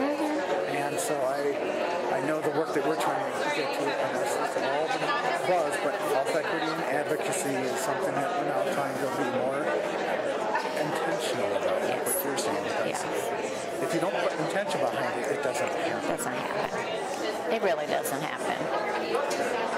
People are just using words now. And on a more personal note, I'm trying to lead a lot of efforts to try to address the substance abuse issues. Okay, substance abuse disorder, addiction has been killing people of color for a long time. It wasn't until Whitey started dying that we're now starting to Now it's an epidemic. Yeah, and I'm sorry to say that, but it absolutely frustrates me. And we look at this broken system of how we treat people with addiction and all the stigma tied to it. And I think, well, they're but for the grace of God. Right. Right. But all that's bias too. Right? It's a crisis. The opioid crisis was a crisis when it was impacting white people. We never called the crack cocaine, we didn't call it a crisis. We said it was a war on drugs, which really meant the war on the people, so we could send them to jail. Right. And that's how we dealt with it, right? Yeah. We're going to criminalize it, put you in jail, don't give you treatment, do the things that you need to get better. That way when you come back out, you're going to relapse, reuse, and get right back in the cycle. Back in the system. You're in the system of prison and you're in the system of homelessness. It's the same people. Yes. And it's interesting because I work across multiple sectors. Those same people here in the jail system, the same people who are homeless, are the same people that we're trying to manage who are really medically complex patients, are the same people who struggle when they were kids in schools, are the same people who experience trauma. It's the same people. Yeah. And the system was built to do exactly what it did. Now, can you explain to me why women of color who are very successful professions still have poor health outcomes with their births than women of the same birth? Like, doesn't make Black sense. women have a 4 times the infant mortality rate. Yeah, but that doesn't even begin. But there is something systematically that creates the outcomes that we're getting. It's like, are we getting to that? Will we ever get to that? That systematic oppression, racism? I think we never get to that until we tell the truth about what it takes to do equity work. But right now, everybody's just saying, I'm doing equity work, but it really is not. It's really either diversity or inclusion that they're doing. Equity work means I'm going to chip away at these systems. We haven't done that. So what does the equity project like? Is that policy work? Is that cultural shifting work? It really is cultural shifting work. Yeah, and I have been asked a million times, you really need to start entering into policy work now, because I'm doing so much strategic work now with organizations about what does that construct look like inside of your organization to chip away at inequity, because most people haven't contemplated that part, which might take policy work to chip away at some of the systems. Yeah. Just checking in. Do you want water, coffee? I'm great. I am great. I have no idea how many minutes it's been. This woman from the south just kind of... I have a feeling it's close. People are in a line, so I'll wait until the line dies down. Yeah. Yeah. Well, kudos to you for giving up on something you worked so hard to get to kind of leave this type of thing. I mean, I've kind of similarly, I've been a clinician and kind of got myself to where I was actually the chief medical officer of a health center, like kind of high level, as a PA, so it's a little bit unusual for people to do that. But then saw an opportunity, because I saw healthcare. We were all thinking healthcare and outcomes happens within our fence. I'm like, no, it doesn't. It happens out here in the community. It's like, we need to be doing more stuff there. To your point, how do we change the culture of our communities? This is like, oh, better help outcomes. And this is part of it, right? This is We have to create this space to talk about it without beating up on each other. I think I've heard you speak twice before. Were you the director of HR for Denver? Yes. You spoke at my son's fire graduation. I did? Yes, he was part of the Angel crowd. And have you ever spoken to a National Association of School Nurses? Yes. I've seen you twice before. So now you're going to leave, aren't you? Don't leave. No, because you. She's like, I already. No, you're great. I can't believe you remember this. layers to you. Yes, because I thought, I know I have heard you before. So that's funny for two different types of different times. Yeah. All the things. What a great experience you've had, though, to be able to be in such diverse and kind of interesting settings. Yeah, it's just been a blessing. It really has. I just get to be in the coolest places with. And now you're up here. Well, what's so funny is because, both of those were huge settings. Denver is just, but I was there that national conference. I think that might have been Baltimore. I think we were in Baltimore. Yeah. Well, anyway. Isn't that something? It's a small world. You know, and I'm pretty old, but I'm like. Oh, you know you're not. Whatever. No, you're right. Hi. Good to see you. Good to see you too. How are you? Good. Good. You behaving yourself? No. Good. That's what I want to hear. He's up here to be up to no good.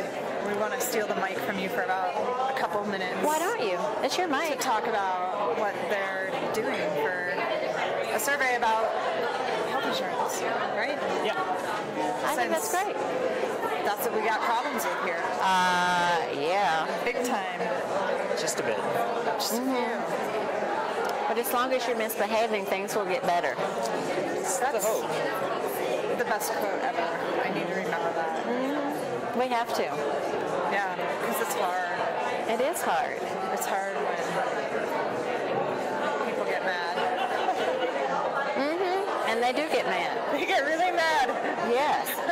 But we're in a system of collapsing some power structures right now. So the people are going to come out duking it. Yeah. We cannot be surprised by this. Yeah. On that note, I don't know how to do this and if we even want to do that, but people are sitting with people they know and are comfortable with, right? Yeah, because hi. Thank you for this. I'm Bryn. Hey, Bryn. I'm from Public Health. I'm the director. Oh, she's one of my board members and Health and Human Resources. And I used to work at Children's Hospital. Yes. Children's Hospital is always I my know. heart. It's always. It just becomes a part of who you are. Yeah. I worked at the old one though, so I never made it over to the the big. Yeah. She's been here guiding public health ever since then. 15 years as a director. So That's fantastic. That's fantastic. Thank you very much. You are so welcome. Okay, so when we come back, you want to just take the mic? Sure. Okay. I don't know if she wants to introduce or... She probably should. Probably. Yeah. Wouldn't hurt. She's trying to get people's pictures and asking, but she's going to the table. I don't think she's thinking about that. She's just trying to cover. I'll go, sure. I'll go. It's not a big deal. Stop that. Great. Because we do want attention. I know. Well, that's probably says she realizes she's home. That's what was the she's not thinking, so she's just trying to do her job. Yeah. Okay, I'm going to sit down, and then when you do the introduction and Adam talks, and then I'll come back. I'll just sit over here.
was a lot of work. You guys have any work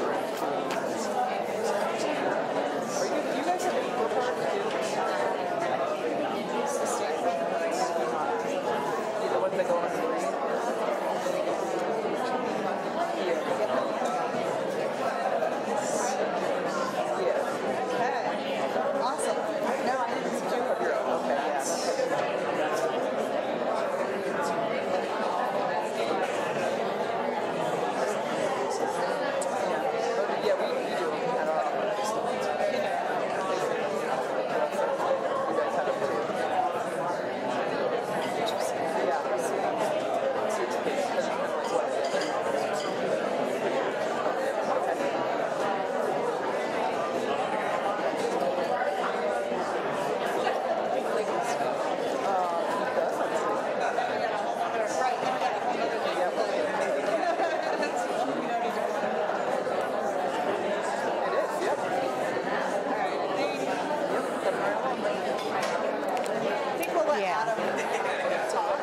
Yeah. Are you going to introduce him? Yeah, I think that's right.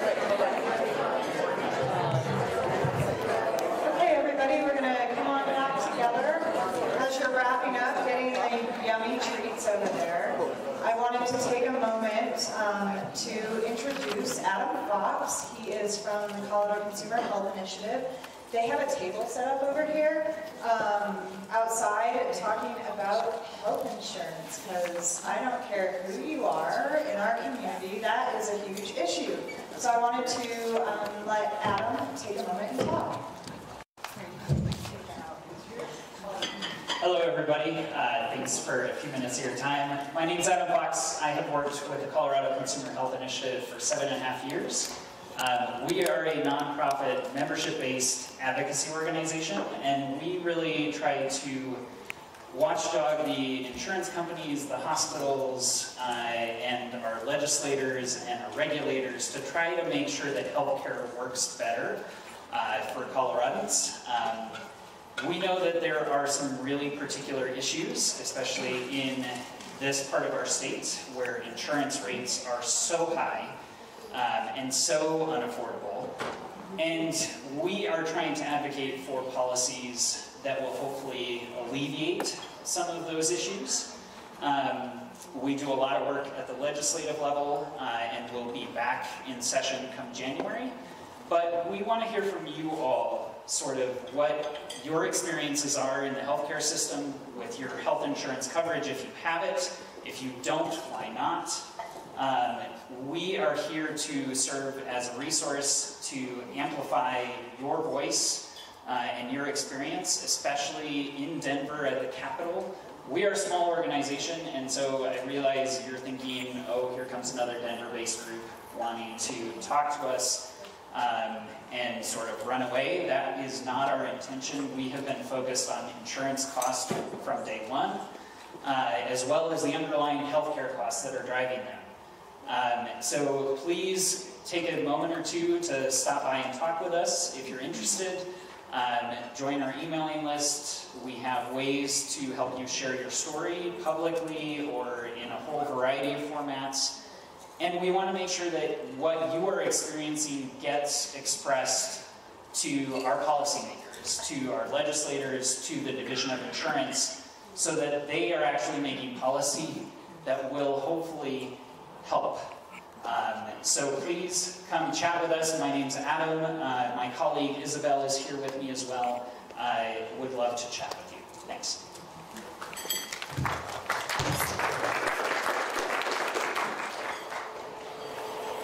Thank you, Adam. It's all about equity. Okay, let's kick in again. Here's another one of the quotes from Nita. It's a lot of words. The reason for gaps may be that implicit bias training attempts to change individuals without reforming the culture or chronic situations of the institutions in which they work. Training tries to reform the internal beliefs of individuals and not their behaviors. That's just one of Nita's belief systems.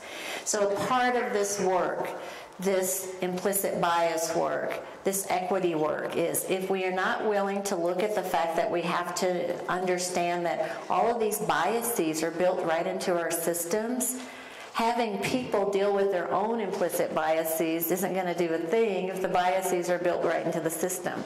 And so what I'm entertaining here is that we do two things at once.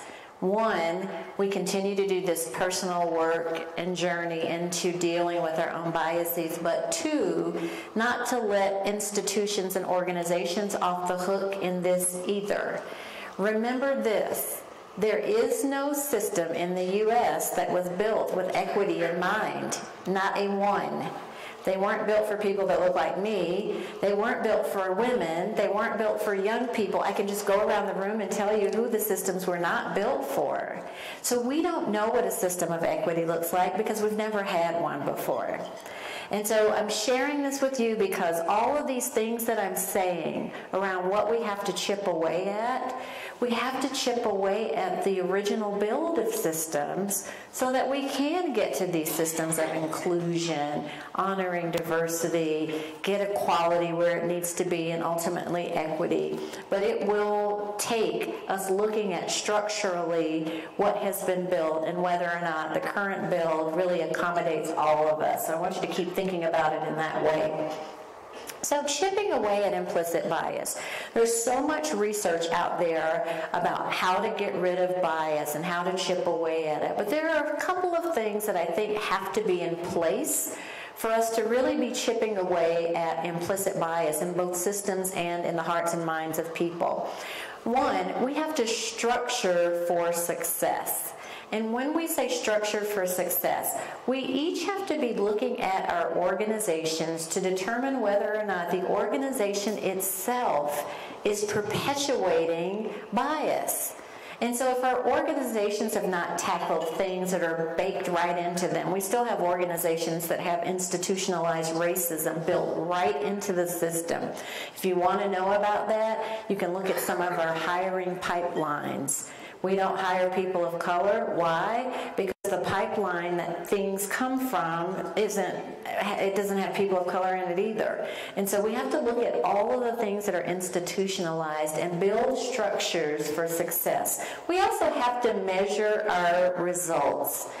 We should be able to see a measurable improvement in the success of our businesses, the health of our communities, when we begin to chip away at our biases. When we chip away at our biases, both in ourselves and in organizations, what you will see pretty naturally is that inclusiveness happens pretty organically when that happens. We also have to evaluate subtle messages.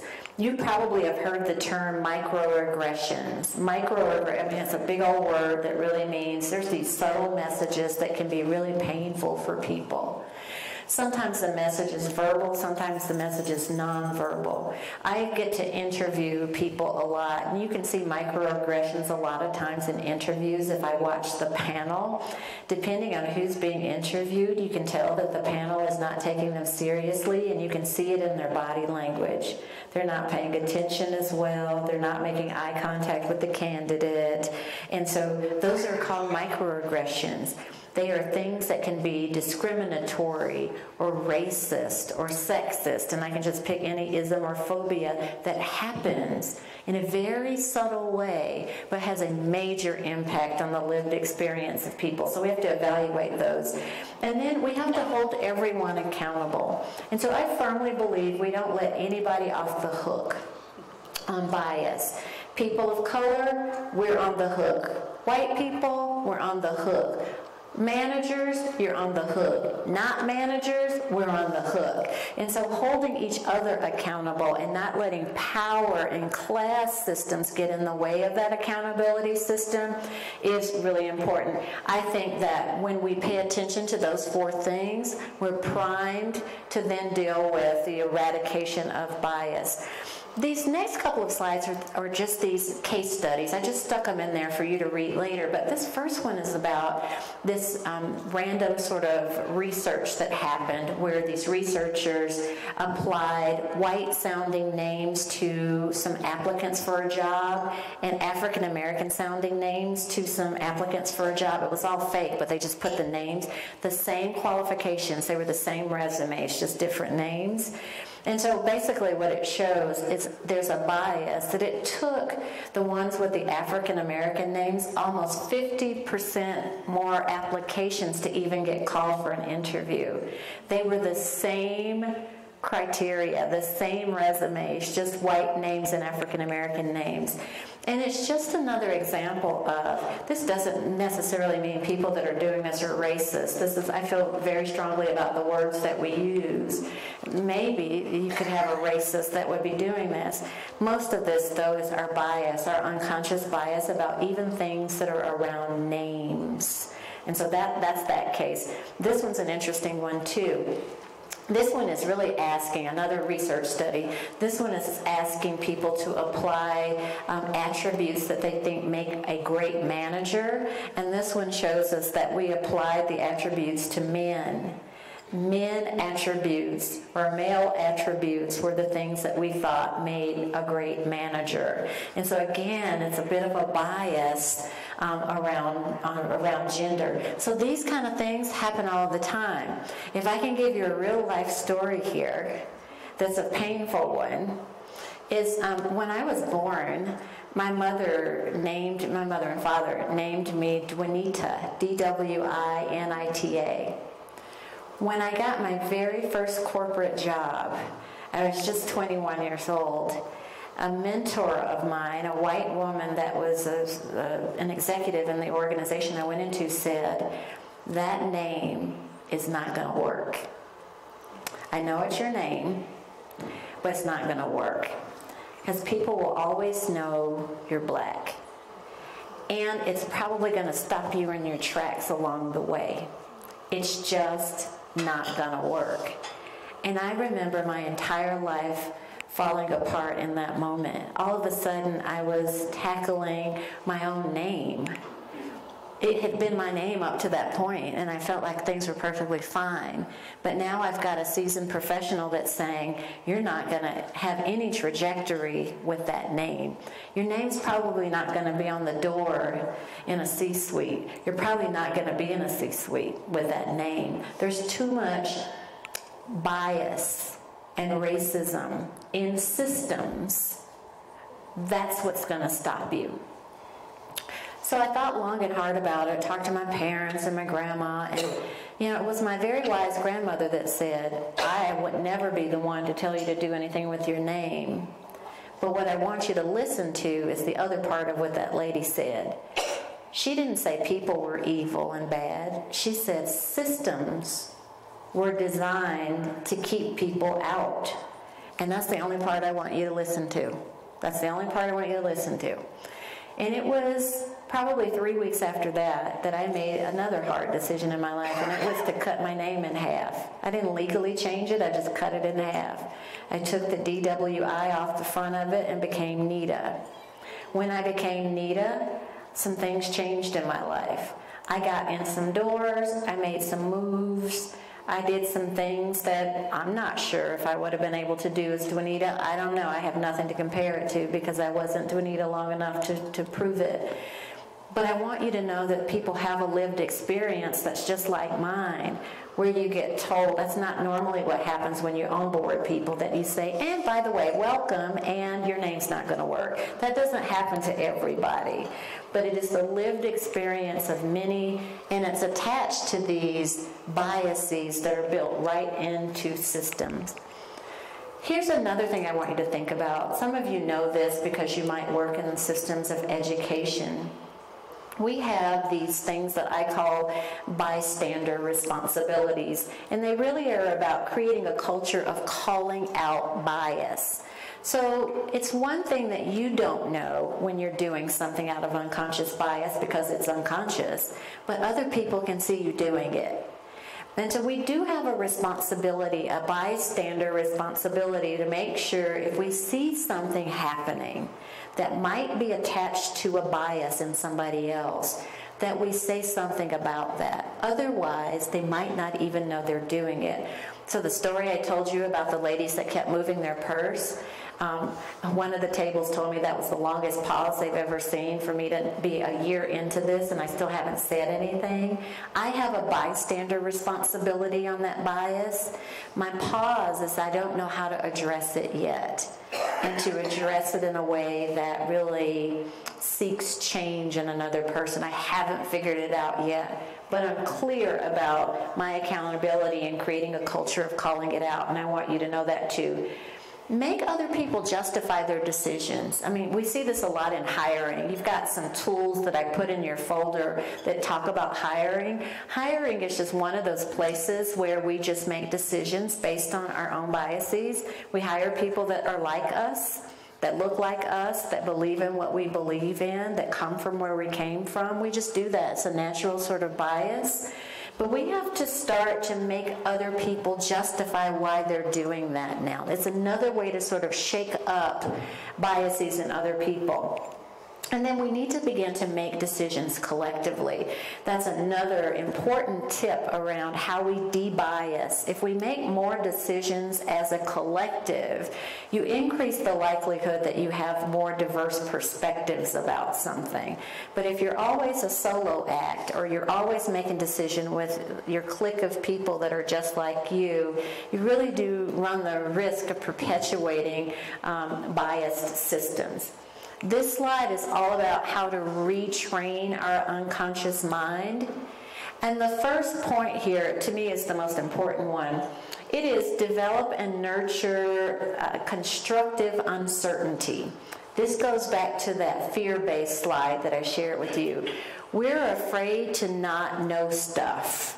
We think we have to know everything. We want to be prepared for everything. We want to know who's around us and what they're going to do next. This is the power of the pause moment. We just want to go, go, go, go, go.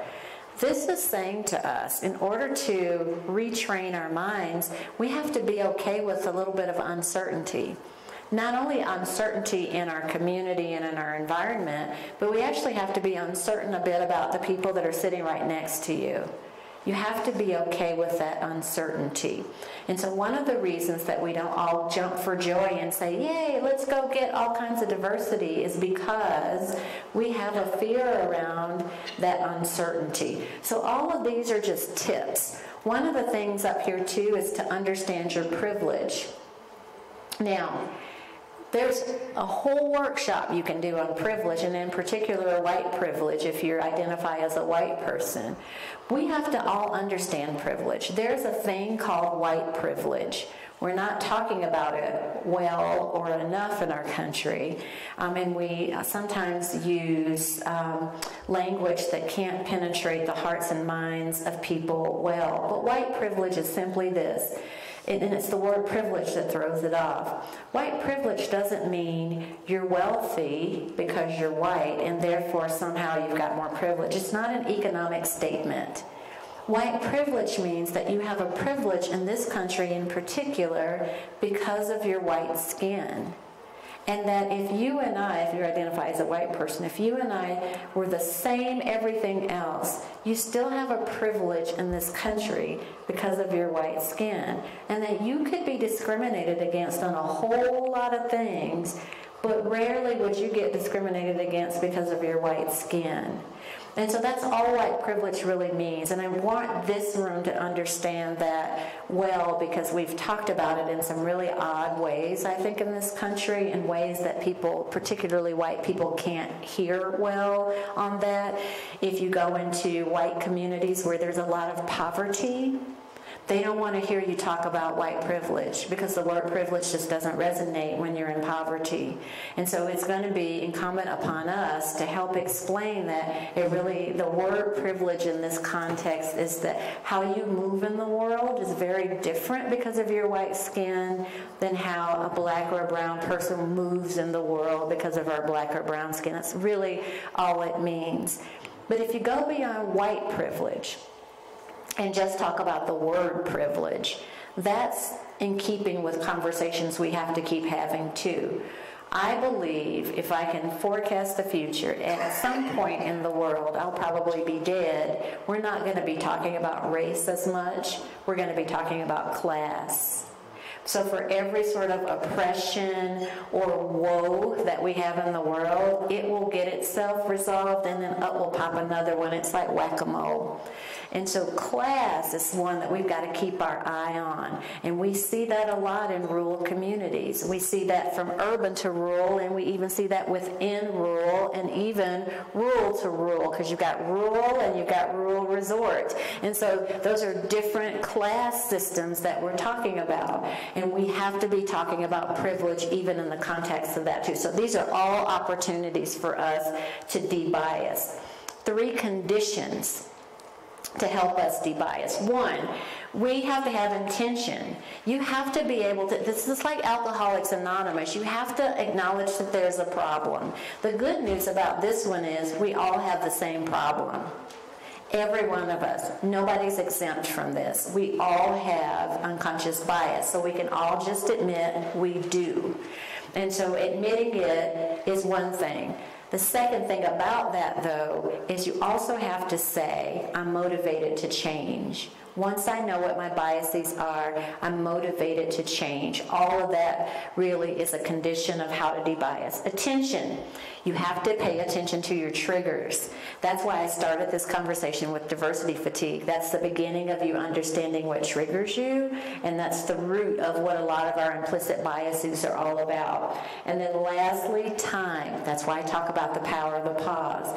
It takes time to work through biases, implicit ones and explicit ones. So another quick story. That same woman that told me that my name wasn't going to work, she also promoted me very quickly. So I was a leader in corporate America in my 20s. There I was. I got introduced to the guy that I was going to be co-leading a team with. So the guy walks up to me, and we do all the niceties, and when everybody walked away, he said, let me tell you something. I'm a member of the Klan. I truly don't want to work with you. But what's more important to me than you is my team. And so as long as you can do good work to make this team succeed, that's all that really matters to me. That is how I was introduced to leadership, with the Grand Wizard or Dragon or whatever they're called. So anyway, what happened? It goes to this bullet on time. I spent 2 years with this guy, 2 years with the Klansman, co-leading a team, knowing explicitly, he had explicit bias, that he didn't want to work with me because of my blackness. And we ended up with the #1 team in that organization. We worked beautifully together, even with me knowing the truth about him and him knowing the truth about me, because I didn't want to work with him either. It took time.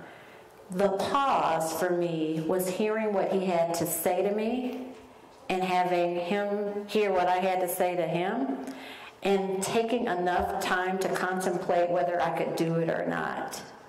And I decided, with my new name Nita, I was going to do it.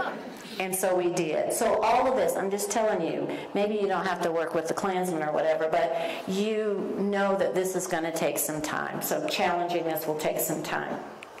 Here's another one of my quotes. Remove the stigma of unconscious bias. It does have a stigma. Because of our kind of weird past about words, we also don't want to talk about bias. We don't want to admit it because we're afraid somebody might call us something else if we talk about our bias. If I say I've got a bias about people of color, then they're going to call me a racist. And so we're afraid of it. So we've got to get the stigma out of talking about bias. Diversity, honestly, is just going to be meaningless if people are afraid to talk about it. So we have to empower everybody to do that. And so anywhere you can create these spaces where we can talk about it, it's important. Now, here's what I believe about spaces. People say safe spaces. We got to create safe spaces. I never use that term because I don't know what safe means to people. Each of us has a different definition of what safe means, so I don't use that. What I use is a term called spaces filled with grace. I always use spaces filled with grace because I think spaces filled with grace allows all of us an opportunity to learn, to do well, to fail, to have our ignorances come forward, not to hold each other hostage by those. It just allows more space for us to grow. And so a part of this work really is doing that too. If you're angry enough, you can do two things with your anger. And I can raise my hand to this entire room and tell you I'm about as angry as they come because I've been through so much. But you can do one or two things. You can let that anger shackle you into doing nothing, or you can use that anger to be the catalyst for great things that you do in the world. You get to pick. And the way that you tackle this bias has everything to do with the decisions that you make in that area. So I just invite you to think about what you want to do with what's in your belly right now.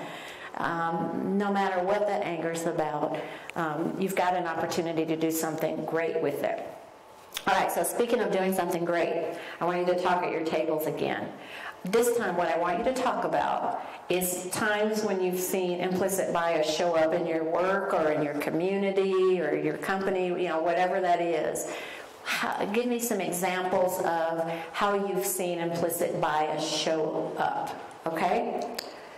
10 minutes, which means 12 minutes in the South, which is where I'm from, so you know my 10 minutes is longer than 10.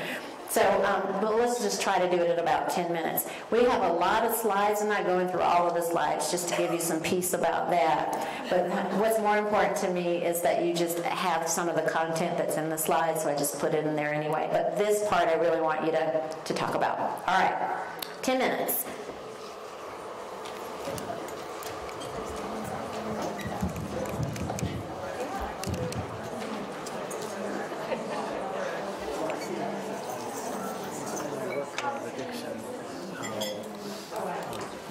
Recovery, and they have a clear bias in sports, and how do they get treatment, how they do as addicts.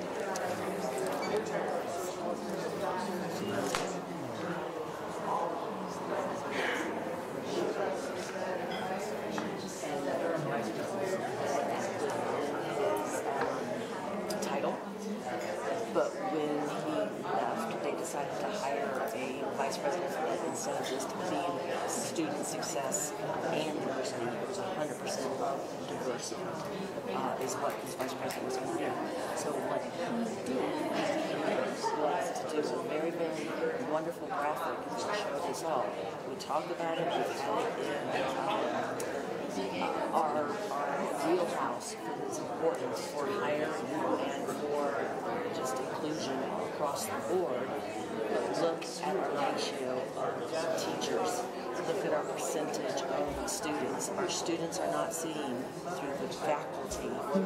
They're not seeing them represented in the well, I'm with you, but the percentages are just not found. So he's making a in spite of the fact that we've been giving lip service for how many years. Our results are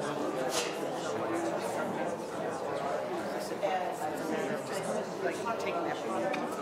Okay, this is somehow am I going to serve them safety. And then I go, oh, don't worry, all the cops here know all the black kids' names. Okay, do they know all the white kids' names? Because that, but it wasn't meant to be. It was meant like, oh, don't worry about it. Your kid's safe here as a biracial kid.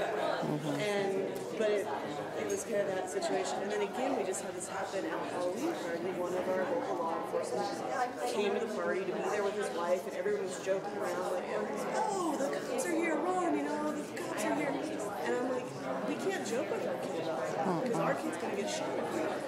And that fear of like, and that realization, and it's like, oh gosh, this is, but that's, I think, a way that implicit bias kind of trickles into our lives that we don't even notice. That we don't even notice.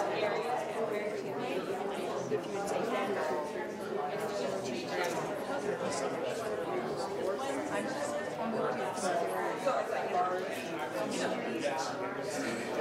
and I was shocked the lack of diversity I've seen people, different color, different backgrounds. It seemed that Grand County was very much interesting because I moved from a community where we had Native Americans, we had Blacks, we had Hispanics. Our workforce was much more diverse. I thought that was interesting. Basically two exceptions, well, maybe three now. So YMCA, and they're hiring, they bring folks from like all over the world, basically. Particularly if they can get the visas and want to come in. So that's a node of quite a bit of a difference. Do they interact with the community very much? Not a lot. And then the ski area, to a certain extent, similar to elections.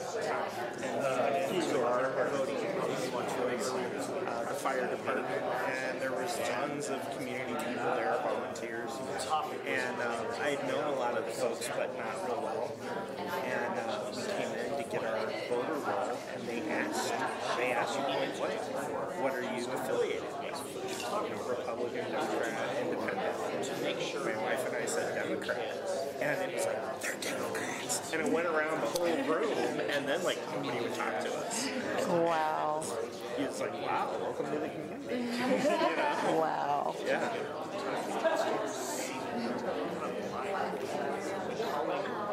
The kids, the parents give money to the good kids versus, I mean, Label good. That was a good one. you took everything I had not to come across the table. Are you kidding me? So, it's very talking about the class. Oh, yeah. Argument that you had, your statement that you made. Yeah. That we're the two school superintendents in the county. We see them. Oh, yeah. More than anywhere. Those who have money get a different treatment. Perceive that they should get a different. Oh, yeah. Yeah. Yeah. I struggle with, there's a person that does opinion column in the newspaper, and he was recently talking about the invasion coming from people from Central America, and he's also written columns about them bringing disease. Their hate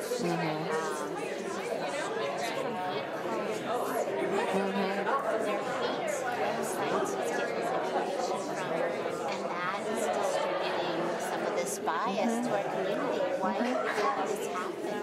Why is he consistent? There was a point earlier this week, I said we might as well just go tear down the Statue of Liberty because we're certainly not using it. But no, I'm really yes, you're curious. right. I had a question for you. After working with that man on your team, do you feel like his opinion changed? About 4 years after we worked together, because I stayed in touch with him. You what? I stayed in touch with him. Yeah. So about 4 years. It was about 4 years after we finished, because we worked together for 2. What happened that made him change? I actually think our experience changed him. It just took him a while to percolate it? I think so. I think he didn't know what to do with it, because it meant his life was going to change. And his life did change. He quit being a grand dragon? Yeah. Congratulations. Well, he may have changed 4 years out. He started to change when you two split. Yeah. Yeah, I believe that. I want to believe that. And the other part about that is I changed too. Of course. A lot. Because I realized how much I was stereotyping other people based on him. I really started thinking everybody was a Klansman that looked like him. And do you feel like exposure helps? And it's my father always started out listening. I was born and grew up in Laramie, Wyoming. I was born in Douglas, Wyoming. We had no exposure to anything except for white people. Yep.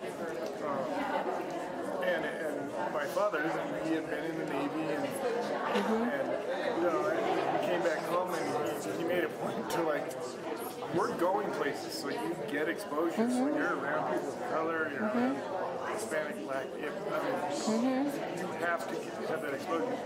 And he would tell us, like, this later on in life, you're going to be faced with things and people who aren't going to have any understanding. And so their understanding is going to be from their parents or their grandparents who learned their lessons of other people through biased news articles, you know, and a few things like that.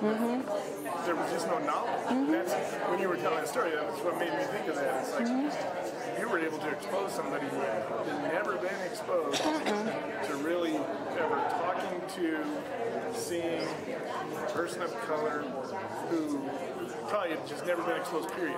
And especially working side by side with equality. Yeah.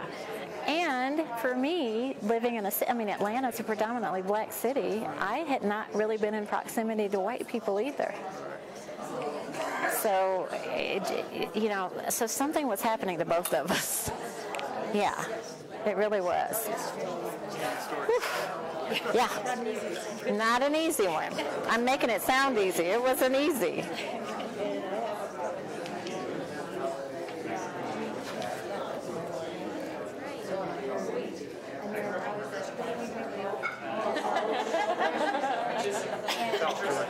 Oh, okay. We've talked before. I saw you here with Family Resources. That's right. That's right. You're everywhere.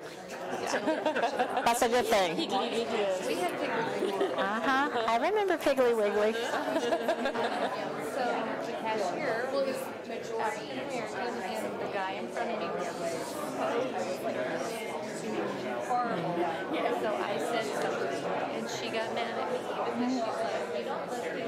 You just made it worse for me. She'll be back in 2 or 3 days." It's kind of nice to have you here, and it's really. So it's kind of like to say something. Yeah. The pause. The pause. Because I jumped right in. Yeah, of course. We do that. We were just commenting that 132 times and you still haven't been able to, and how difficult it is to figure out what to say. I just don't know what to say. I should be fully equipped to know what to say, and I don't, because I need what I'm going to say to be powerful. Right. But not attack. But not an attack. Because we got enough attacking going on right now, and I just haven't figured out what that is. Because I think because it's an unconscious bias, I think that's making people do that. The other thing that's going to happen is it's going to stun them. If I say, whatever I say, it's going to be like, what? And then you can't hear. Once you're stunned, you can't hear. Yeah. So I just haven't figured it out. It's a measure of how difficult it is. You're a professional. But it is. It's a tough thing. But we have to. We've got to find ways to talk. My husband just goes, just tell her you're not going to steal her purse. And I said, she doesn't even know she did that. So I'm not going to, that's not the answer, but I don't know what the answer is. I just know it's not that. You just do an obvious purse switch too, like, oh, yeah, that's what I'll start doing. I'll start doing it. Like, oh, there's a white lady. I'm going to move my purse. I'm going to blame it on you. It's kind of a fun idea, though. It's like, oh. But yeah, I think that's exactly right.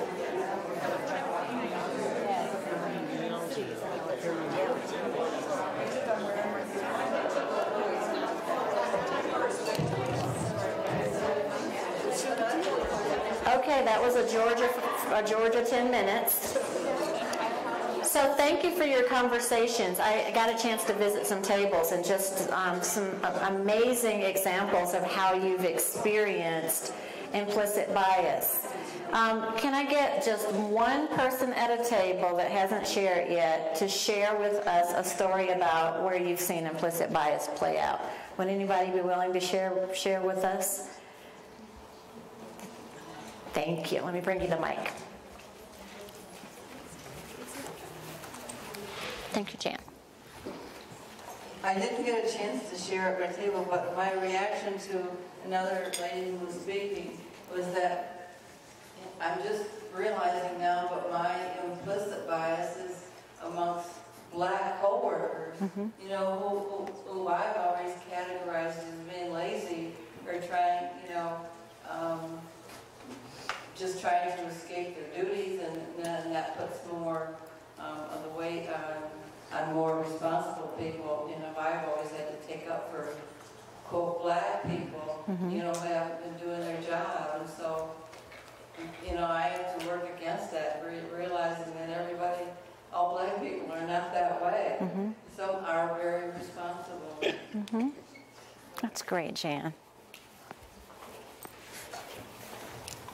Thank you, Jan. Now, do you see how much courage it takes to talk about bias? And do you see that if it weren't the right space, Jan never would have been able to say that out loud, especially with me standing here? This is what I mean about spaces filled with grace. If we don't have spaces filled with grace, then that can't come out. We can't say things like that. And then we know what's next. What's next is, what is Jan going to do with that realization that her bias is around her black colleagues? That really is the next step. But I appreciate, Jan, you doing that. Did I have your hand? I'm coming back with the mic. Thank you. I did share at my table, but I had also been speaking with my boss earlier outside, and it's just such an eye-opener because I'm biased against white people. And it's so weird to be a white person and say that, but I had to explain to my table, you know, I was raised near Compton. I was the minority in Southern California. I learned how to speak Spanish. I was a race traitor to my skin color.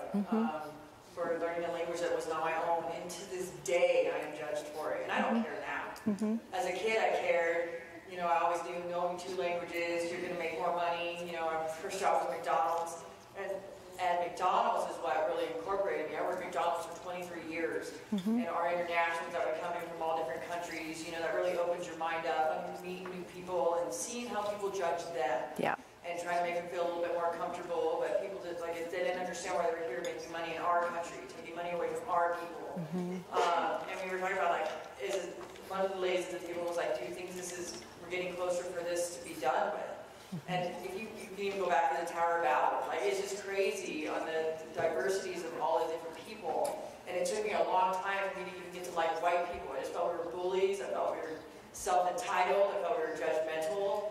You know, and we all believe red, you know, and that's just the ultimate line, is no one's better than anyone else ever. And I think people are as strong as the strength that you believe that they have. Like, you take any individual of any color, you know, and they've been beaten, or they've been talked crap to, or they've been mistreated, or they've been abused. It doesn't matter what color you are, in poverty or not. I was talking to my boss earlier, like, we are all rich. We don't even realize how rich we are. You have more than 2 pairs of shoes. You have a couple options to eat. You have transportation. In any country, you go to other countries. I was raised building houses in Tijuana for the poor. In the dumps, people lived there. You know, I went to school in Chicago. My mom was terrified. Oh my gosh, you're going to school in Chicago. Like, seriously? Like, I was never afraid, you know. And I grew up with a family of color. And I felt like they made me feel like part of their family, you know, always. And so I had some unique experience. I've been to Japan. I've had some unique experiences of culture and different people and things like that, but to actually open my eyes and see how biased I am against my own race, you know, instead of other people's race. Like she had said, like, African Americans being lazy. I felt that about my race, you know, like there's a reason why we're asking internationals to come all the way over here to work, because nobody here wants to work. So it's just, it shows a lot in our community, though, in a community like this, to even see a person of color up here, you know, is so rare. It's like, it's crazy, you know, and it's just awesome to get this experience, to learn all these different things, and for us to ultimately link arms together and just accept each other irregardless. But you have to breed that. You have to be an example to that. I teach my children, like my dad taught me, you're no better than anybody else, you know. The skin color matters nothing. You know, each person is each to their own. And I just think it's great that other people can have their eyes open to this in this community as well. That's awesome. Thank you. What's your name? Soraya. Soraya. Thank you, Soraya. Which is a Hebrew name. Yes, I was going to say that. You know, I was going to start quoting something. Soraya, you too model for us what courage it takes to talk about our bias. As a person that identifies as a white person, to say that your bias is about white people is also not an easy thing to say. And so I appreciate you tackling that. And there's a lot to unpack in that particular bias too. So thank you for doing that and doing it in a public way. Vanessa. Oh. I was right there, ready. And then I know I'll come to you next. So one of the things that I experienced out here was my appearance. And it was hard for me to, I had a certain bias against the image of how a woman's supposed to look. So I always felt, fine that my head is shaved, and from behind, I've had people out here say, "Excuse me, sir." I turn around, they realize I'm not. So for the longest time, I had to accept that I do things a certain way, that I'm not going to change how I look and dress and color my hair due to the typical standard how a woman's supposed to have long hair and not look boyish or be a tomboy, which I've always been. So I've had to just accept me for who I am and be like, fine, you want to look like that, that's really your choice, but I can do what I want with my body and my hair. As long as I have hair, I'll still do it this way. Right. I love your hair. Regardless of what anybody says. That's right. That's right. Thank you. Thank you, Vanessa. Thank you for reminding us that there can even be a bias about our own identities and appearance. We could have a bias about that even in ourselves.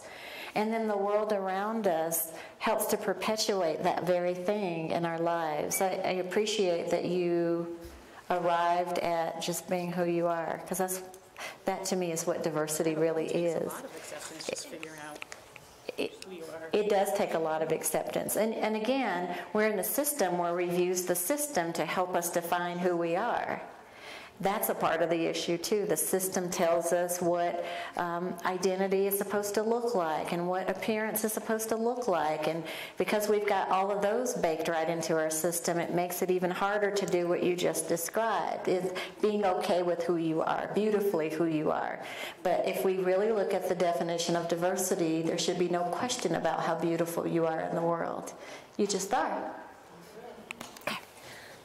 I didn't share this with my table, but before I moved to Grand County when I was a professional, I used to also, in addition to the other jobs I've talked about, it was one position, but I also case managed people that had reached, they burned every single bridge, and I was their last resort, basically, before shipping them out of the community.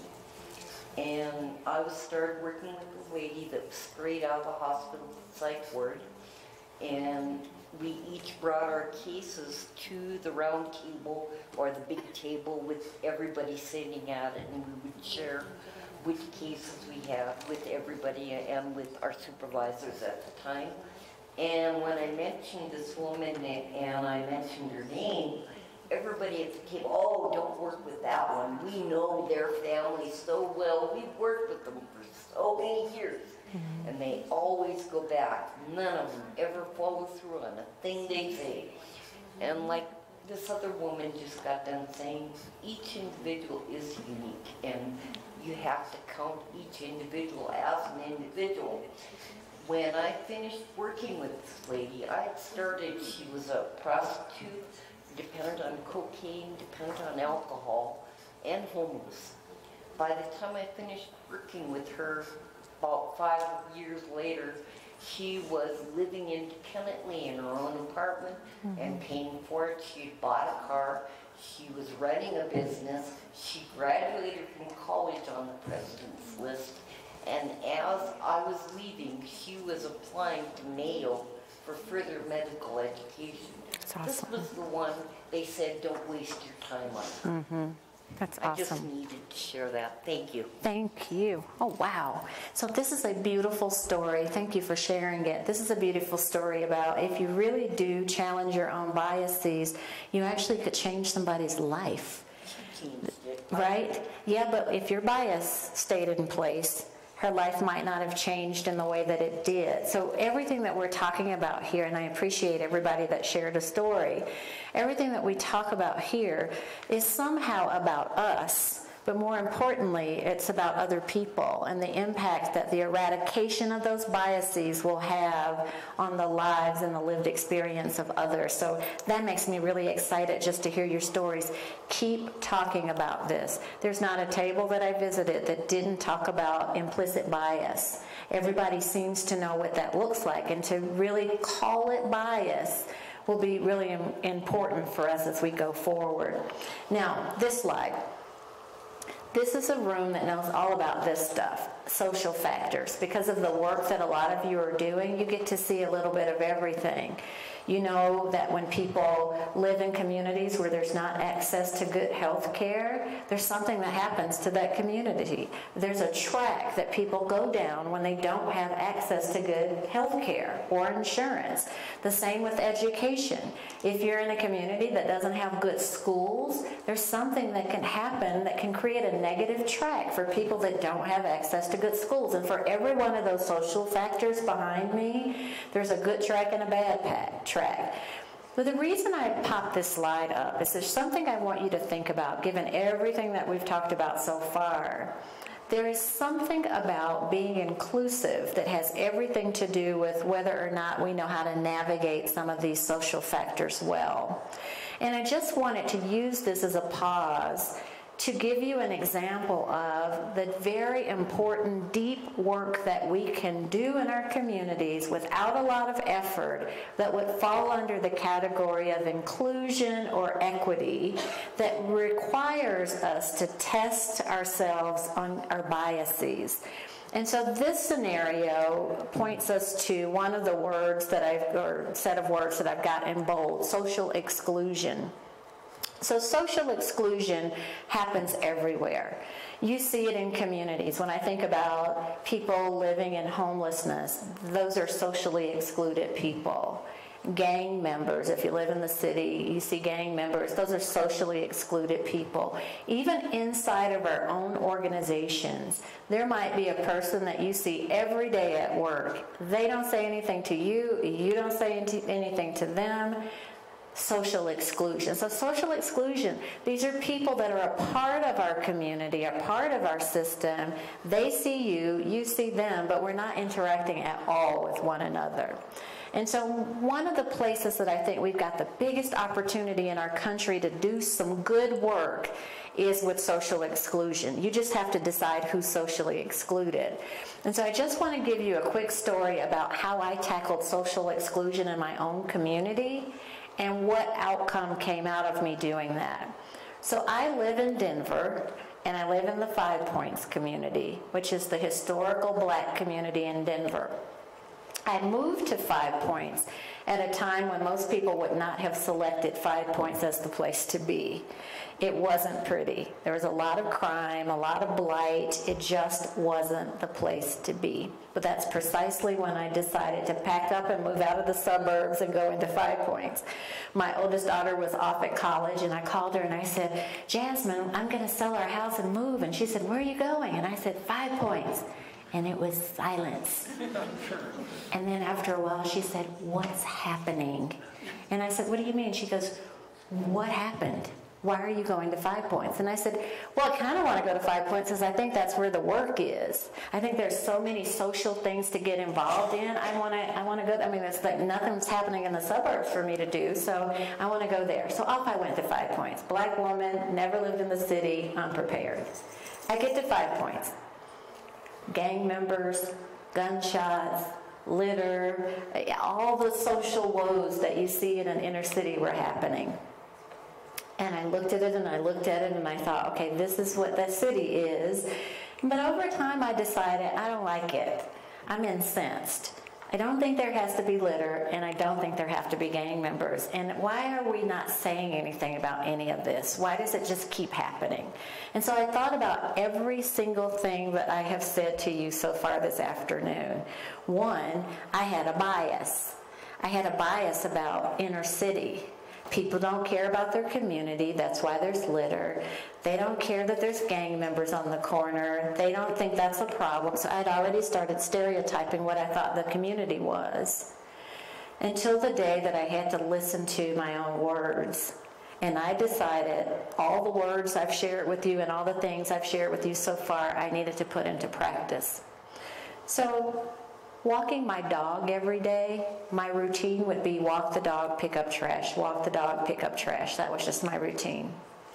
But another part of my routine was looking across the street at gang members dealing drugs on my corner too. So I was picking up trash, looking at the Crips, picking up trash, looking at the Crips. And over time, I decided enough was enough. So here's what I did. I was walking the dog and picking up trash. But I decided on this day I was going to engage the Crips. That's what I decided. So I whistled across the street to the 5 Crips that were standing on the block dealing drugs. And I whistled over and I said, "Hey, come here." They looked at me kind of like you're looking at me right now, and nobody moved. So I thought, okay, Nita, what's strategy number 2 here? That one didn't work. So I got a little closer and I said, "Hey, come here." So this time, the 5 Crips started coming across the street to my side of the street, and they were walking like this slow. It was like 2 years, and then they came to my side of the street. So now I got the 5 Crips standing in front of me, and I said, "Hey guys, every day when I'm walking this dog, I pick up trash. And every night when I come home from work, I'm walking this dog and I'm picking up trash." I said, "This is our community. We have to take care of our community. We got to do something about this. I need you, and I need your leadership." Yeah, that's the look I got. So after this uncomfortable silence, one of the guys sort of steps out of the circle. He goes, "We didn't put the trash down there." And then Big Bad Nita steps out of the circle, and I say, "I know you didn't put the trash down there. That's why I called you over here. I need your leadership. This is our community." So I reached in my back pocket, don't do that, and I pulled out trash bags, and I handed out trash bags to the 5 Crips. And then I turned and proceeded to walk down my block picking up trash like I normally would. And I was picking it up, and I look over my shoulder, and the 5 Crips are behind me picking up trash. Nobody's saying a word. Not a word. So we get to the end of the block, and I go, "Guys, this is what I'm talking about. This is community. This is what community is all about. Now, I appreciate your leadership on here. I'm thankful about that." And I took the trash bags, and I said, "Now, stay out of trouble." And they scattered. So here's what happened. All of that took like 6-7 minutes. After that day, there never were 5 Crips standing on my block anymore. They were scared of me. Yeah. Whatever the reason, they were gone. So that happened. Here's the other thing that happened that was really interesting. The amount of litter on my block shifted that day. I'm not blaming the 5 Crips on the litter, but I am telling you that that's what the organic nature of inclusion will do. Almost organically, things shift. And so litter changed on my block. And so I want you to know that that short story, goofy little story about how I dealt with social factors in my community is, in fact, an example of what it means to be inclusive and to try to relax your own biases. And I was clear about what my biases were. This scenario has happened over and over and over again since I've been in 5 Points. We had a sex worker in our community too, a young black woman, and I stopped her one day and I thought, now why is she a sex worker? Let me just ask her. So I called her over. "What you doing?" She says, "You mean like literally what am I doing?" And I said, "Maybe not what you're doing. Why are you doing it?" And she said, "Because I'm making money." And I said, "Oh, I am too, just different." And I said, "Well, let me ask you something. Did you ever think about going to college instead of this?" And she said, "No, never talked about that." And I said, "Did you go to high school?" She goes, "Yeah, I graduated from high school right down the street." And I said, "Were you smart?" And she said, "Yeah, I was straight A's." Okay, you want to talk about an equity problem? A person that's got straight A's and nobody at the school ever talked to her about college? That's a whole nother workshop. But anyway, nobody had ever talked to her about college. So I said, "Oh, I'd love to talk to you about college. Why don't you meet me here at the hood of my car tomorrow at 5? We were just standing right out in front of my house. And she said, "Okay." I didn't expect to see her, but at 5 o'clock the next day, I was standing at the hood of my car, and here she comes. So over the course of 6 weeks, we start talking about college. I just wanted her to understand what some options would be. I was at her college graduation last year. She graduated from college because not only did we talk about college, I helped her fill out her college application and helped her to get in there and get going. It's the stories that you're talking about. What happens when we work with our biases? If you don't say what they are, you're never going to talk to the sex worker. You're never going to talk to the Crips. You're never going to talk to that lady. You're never going to talk to your black coworkers to figure out what's really going on. You're never going to talk to other white people about what's going on. You just won't do it if you don't tackle the biases. So a part of what we have to do then is just think about what are these positive outcomes that happen when we tackle bias. And that's what this is all about. I want to skip that for a minute and go to this. I'll come right back to that question. How many of you remember Maslow's hierarchy of needs? Okay, this is old school stuff. So even if you've never heard of it, don't worry about it. It's just a hierarchy that says if you don't meet people's basic needs, they can't hear a word you're saying. That's really kind of what it says. And so the hierarchy works like this. We all start at the bottom of it, all of us, at physiological needs. And physiological needs are our most basic needs: food, water, shelter, sex, and air. You put those in any order you want to. I just did. So food, water, shelter, sex, and air, have to get those met. If you don't get those met, you can't go to the next level, which is safety. Safety, I'm secure. I'm secure. I feel secure in my job, my house, my neighborhood, my whatever. Whenever you achieve that, you go to the next one. It says love and belonging. It's the social level. I belong to a family, a team, a church, whatever you belong to happens there. You go to the next level then, which is your esteem level. It's your confidence level. You know what you're doing and you know what you're talking about. Then it takes you to the top, self-actualization, which is, ta-da, I've arrived. I've seen it all, done it all, know it all. So here's how it works. Throughout our lives, we just go up and down this hierarchy a million times. If you've ever had a divorce or a bad breakup, you've gone up this thing and you've come back down. If you've ever lost somebody that you love because they died, you've gone up this thing and you've come back down. That's just how it works. What it doesn't do is it doesn't allow you to skip steps. I know we all have somebody in our life that said, I went from nothing to something. I skipped all of those steps, and that's just impossible. That's not how it works. It goes in sequential order on the way up. But the reason I want to share this with you in this context of talking about equity and bias and all those things is something really important about this model from 1954. Is that we have to start thinking about where we are speaking from most often when we talk. What part of this hierarchy are you speaking from when you talk? Now, the risk of not pausing, especially when we become an expert in something, is we tend to talk from the top of this hierarchy. From a place of self-actualization, I've arrived, I know it all, I've been doing this for 50 years. Or a place of esteem where I'm just confident. The problem with where we talk from is that people aren't necessarily listening to you from that same place on the hierarchy. And so the thing for you to remember about this in the spirit of equity is every time you open your mouth, somebody in the room is listening to you from physiological.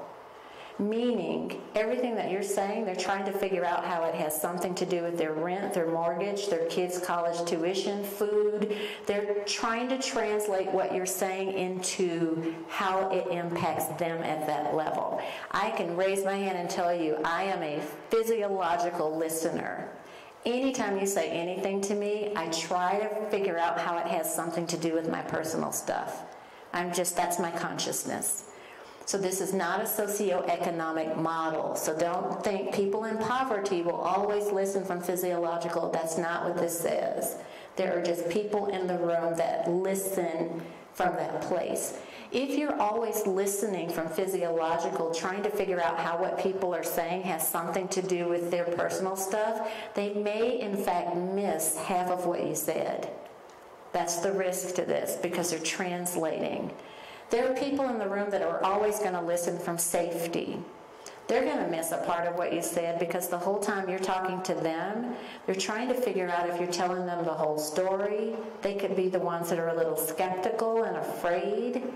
They could maybe think that maybe you're leaving some parts out, or that you are saying something that's code word for something else. So these are people that are really afraid about what you're talking about the whole time you're talking. Then you're going to have people at social. These are the people that raise their hand, they have questions, they're engaged. You have people at esteem.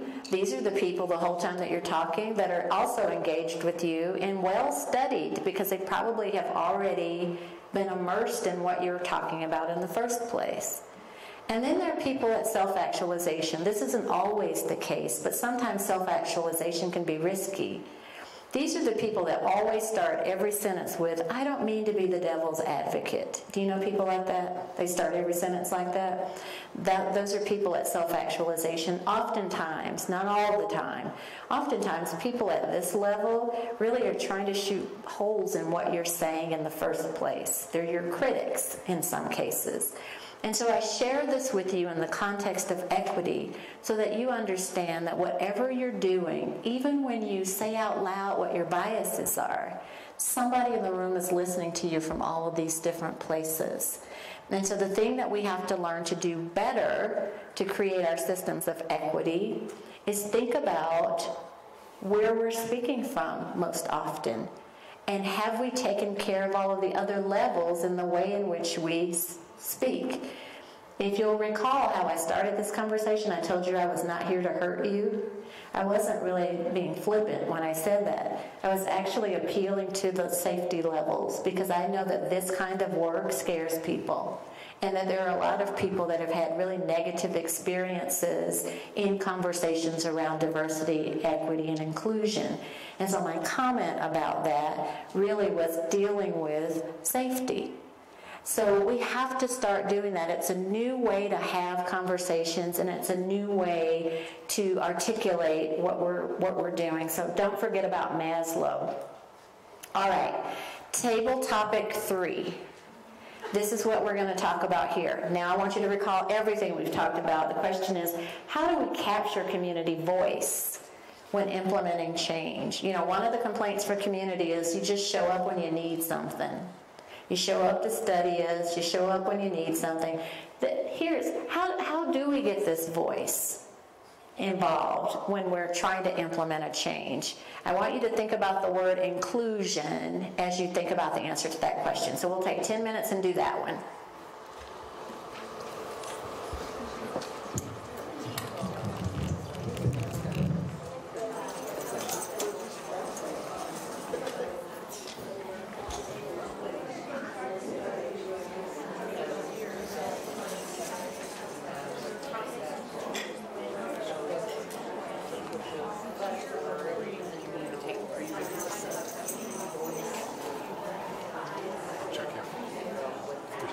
Okay.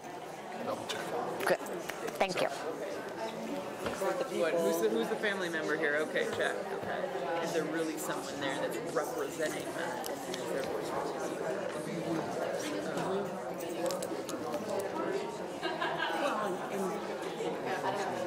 giving people an opportunity to speak, even once they get there, like you said, is their voice being heard? You can check the box on it. But, I go back to our interagency oversight group as a collaborative management program. For years, the state basically said you need to have a family person. Okay, great. So, and when I did that job, I did not do a great job in trying to get the door open for our family representatives' voice to be heard. You're sitting in a room full of agency heads, and you are the family representative that has been involved in the system. How do we, and I still struggle, we still struggle with it, like how do we make that work? So how do we do that? That's, I think, and I don't have the answer to that, otherwise I think it's a better job. about like the municipal draft and really adapting to how people are getting their opinions on maybe it's not intended maybe it's more of law things that maybe the younger generation gravitates towards more than something that we would just, the survey that comes in the mail. Some people I work with, it's like, that comes and it goes right in the mail. I gotta buy stamps. You know what I mean? Like, no one can do, someone's not gonna have a stamp, even if they did sit down to do a survey. So addressing that.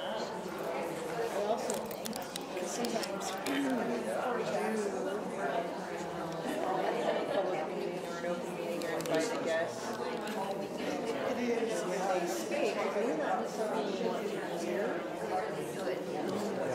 And I think that is a huge mistake. Any feedback, good feedback, I said it, generally speaking, but if somebody comes to the table to complain, that should be validated. Because that's their experience.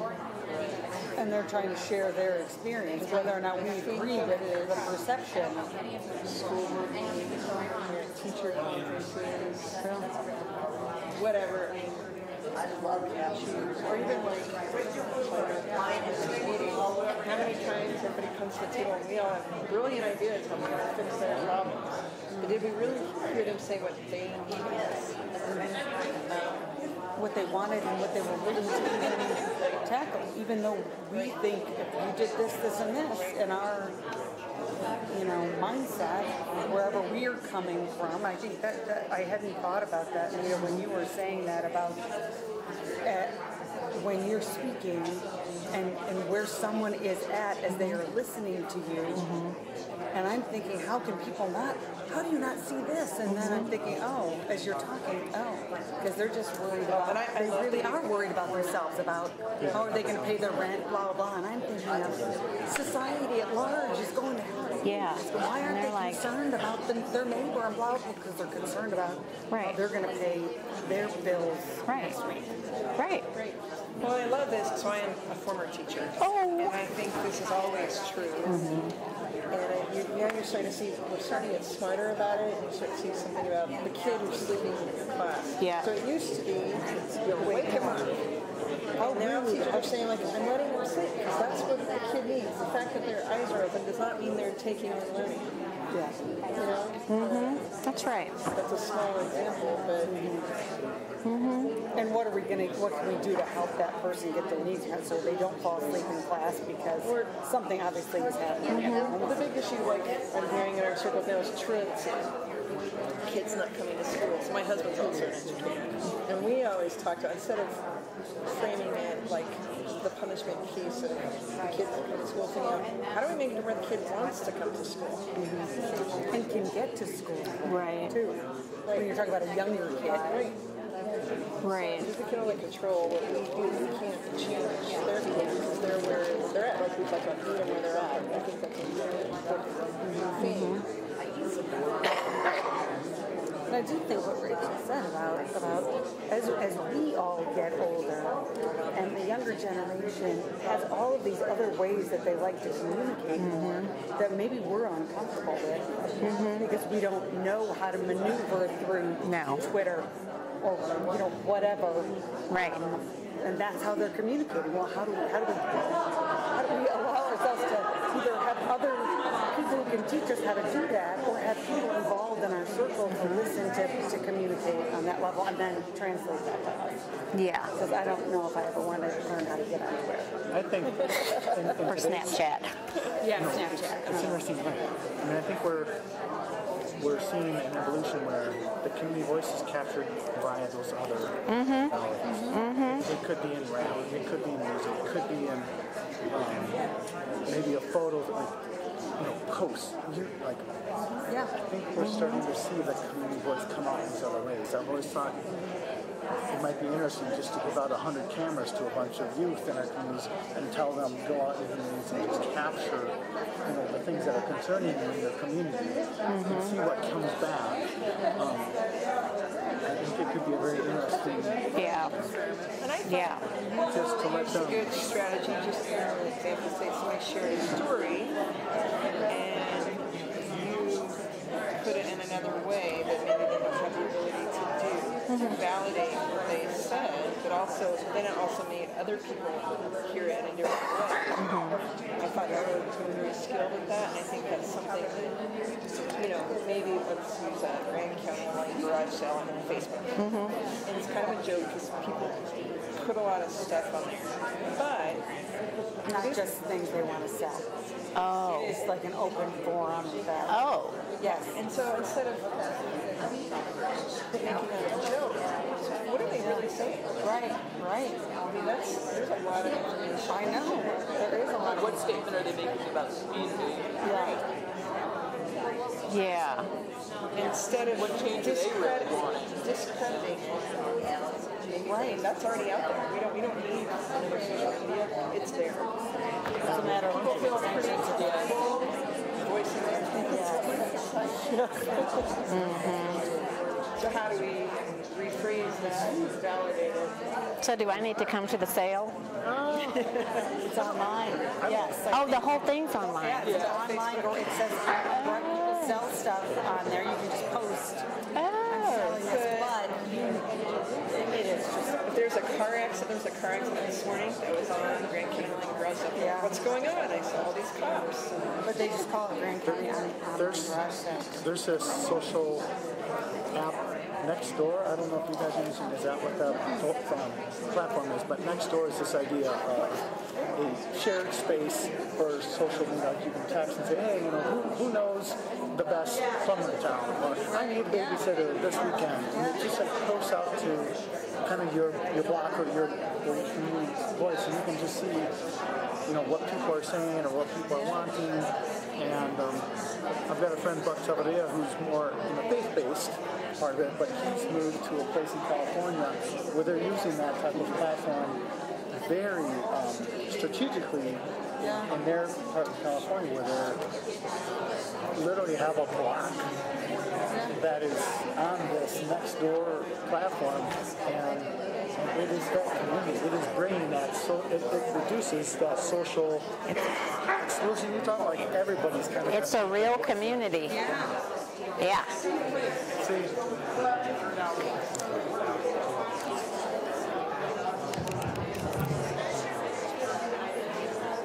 Okay, my friends, I'll pull us back together. Thanks for your conversations.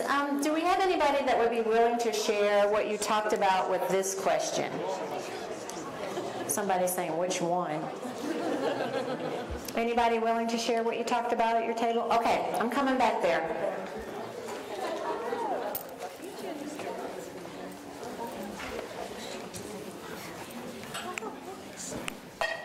Good, Andy, thank you. Yeah, during actually the last two sessions, we've tried to bring a little home to talk about the biases between East and West Grand County and Kremlin and East Grand County. And during this last 10 minutes, we talked about ways we could try and bridge that.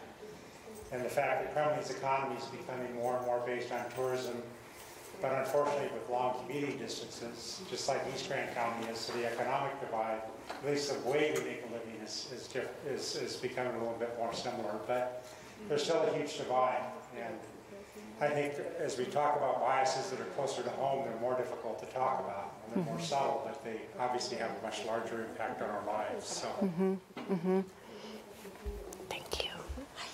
Thank you for sharing that. So this is one of those great examples of what, I don't know how you were raised, but I was raised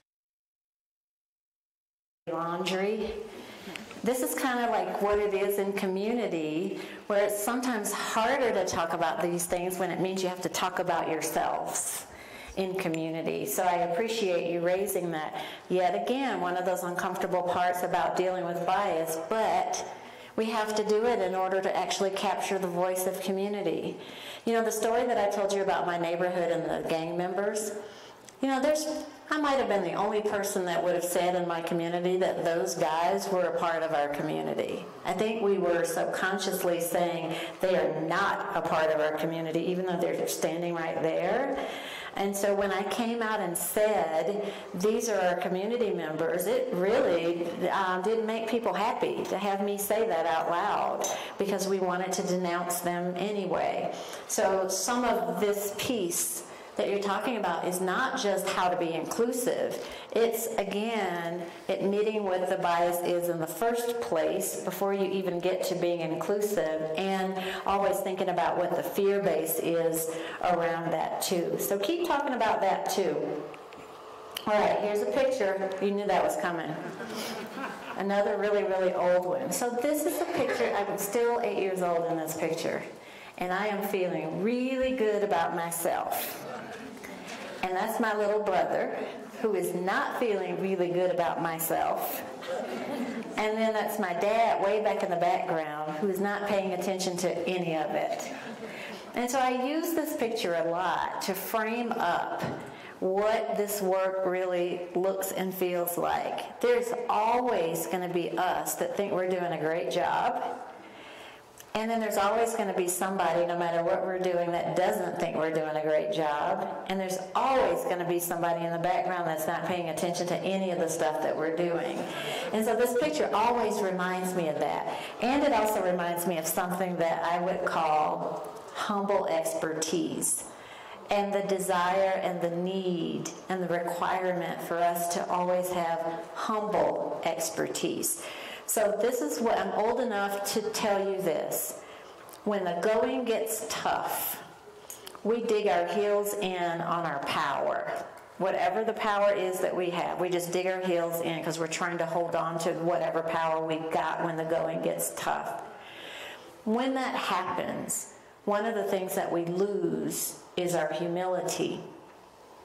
And so it doesn't make sense at all to me that people are smart and wise and experts without having humility.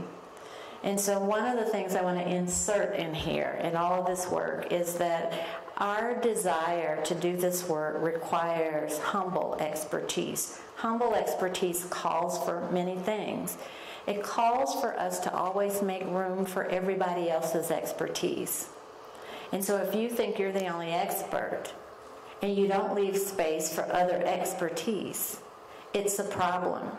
Or if you narrowly define what expertise is, that's a problem. People's lived experiences are their expertise. You don't need to have a PhD to be called expert. People that live right down the street from you are experts too, because they're experts in their lived experience. So a part of this humility is making room for all kinds of expertise. The other thing is to remember that picture. Don't get yourself in a pickle because somebody doesn't like what you're doing, or somebody's not paying attention to what you're doing, just like that picture. But don't be arrogant enough to think that everything that you're doing is great in this work. Make room for the humility that says sometimes I'm good, sometimes I'm not good. Make room for, I'm always going to have an antagonist that doesn't think anything that I'm doing is good. And just accept the fact that there will always be people that will be on the sidelines, not engaged or paying attention to anything that you're doing, no matter how important you think it is. And then lastly, I would say to you, creating that space filled with grace is also an important part of this humble expertise.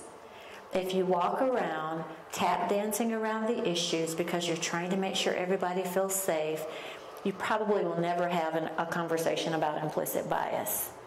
Implicit bias means that you have to go out on a limb, which might not feel safe to you, and what you have to say might not feel safe to other people. So get out of the safety business when we talk about this. Get into the grace business. So wanted to remind you about humble expertise.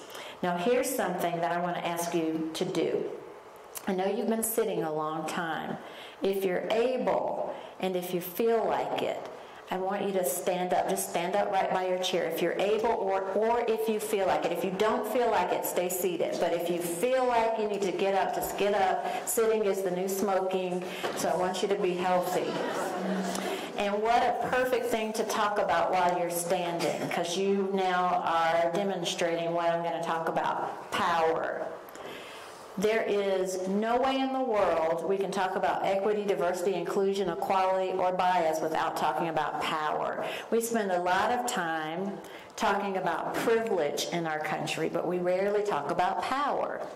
And so I want to talk about it with you real quick because I want you to understand it fully, because I want you to be able to go into community and teach it. So here's the deal with power. In our country, and I know in your slides it's all black for some reason, so you might have to jot this down. In our country, we know about the first power base a lot. That first one says legitimate power. Legitimate power is power that's based on a title, a position, or your rank. You get your power because of your title, your position, or your rank. But listen carefully to what I said, because I didn't say anything about competency. Right? Now, what we hope is that leaders that have titles are competent, but that's not what the definition says. So in this definition, it's just your position that gives you the power. That's number one. Number two, expert power. Expert power is you get your power from your skills, your abilities, and your knowledge. It's the competency power. But listen carefully. I didn't say anything about a title. So my best example here, I used to be the head of HR for the City and County of Denver. There was a woman in our housekeeping staff. Her name was Graciela. Graciela spoke very little English. Every day, the entire time I worked at the City and County of Denver, Graciela would come to my office at 6 p.m. to give me a leadership tip. And she would want me to use the leadership tip the next day, which I did. Every single day she did that. And I said, Graciela, you have so much expert power. And she looked at me and she said no. And she showed me her broom and her mop to tell me that she didn't have power. And this is the reason I want to talk about power. Because we have very, very smart people in the world that don't think they have any power because we've never called expertise power. So this is a lesson for us about what we need to do in our community. We have to start calling things that are expertise power, because it really is. This third one is called referent power. Referent power is the power of reciprocity. It's the power of mutual respect. I respect you, you respect me back, therefore I have referent power. The fourth one, if you're a parent, you know about this one probably, reward power. Reward power is you get your power from your ability to give and take away rewards. Whatever that reward is, you've got the power to give them and take them away. The last one is called coercive power. Coercive power is you get your power from your ability to punish other people. That's the 5 bases of social power. That's how it works. This is 1954 too. But about 6 years after these researchers created this, they added a 6th power base. It's called information power. And it is you get your power because you are the holder of the information. So that's how it works. So here's what I want you to know about power. Usually, when we use power, we use 2 at a time. They come in pairs when we do it. So if you take a look at this list, regardless of industry, system, or sector, what power-based combination of 2 do you think we use most often in this country, regardless of system? 1 in 5. I'm hearing, raise your hand if you think 1 in 5. Okay, a few people. All right, that's the answer. It's 1 in 5. 1 in 5, legitimate coercive power is the #1 power base in our country, regardless of system, sector, or industry. We use legitimate coercive power 85% of the time. Preschool, prison, doesn't matter. Nursing home, hospital, doesn't matter. Legitimate coercive power. Now this might irritate you, but it shouldn't surprise you. Because I shared with you earlier, we've never built a system with equity in mind. All of our systems were built in that sort of power framework. The rub that we have right now is we don't like it. We don't like it because we are trying to build systems of equity and inclusion. So, with that in mind, to really create a system that has equity at its core or that is inclusive, what power-based combination of two do you think we'd have to be in order for that to happen? Please don't say legitimate coercive.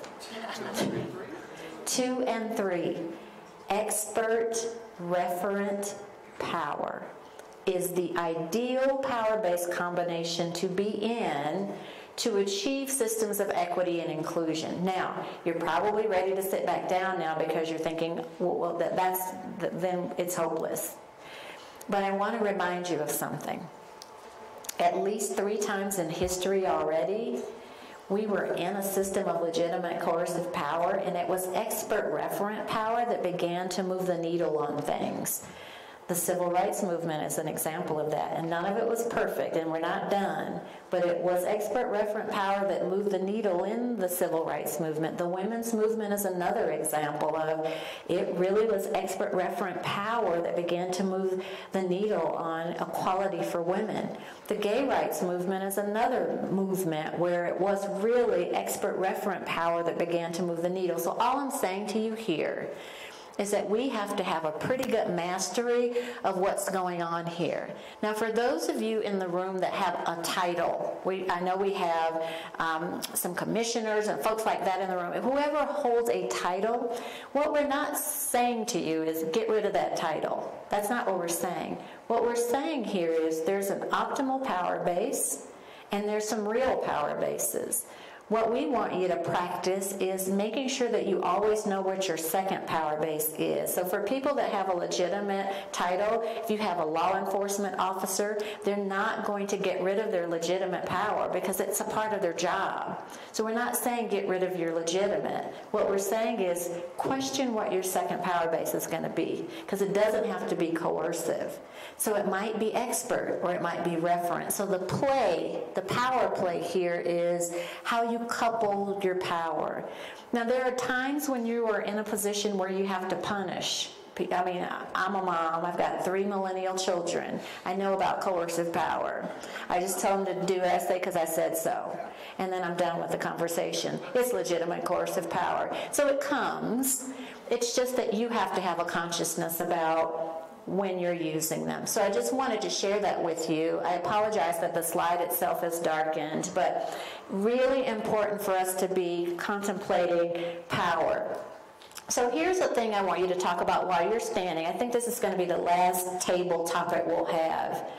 I know the whole room doesn't identify as white, but even if you don't identify as white, I want you to get involved in this conversation, and that is, how can you use your whiteness to benefit others? How can you use your whiteness to benefit others? For some, this might be a question you've never contemplated before, but I want you to contemplate it now. How can that work? And now that we've added power to the conversation, I want you to actually think about how that power might play in answering that question too. So 10 minutes, final question, how can we use our whiteness to benefit others? And you can sit or stand. I'm inclusive.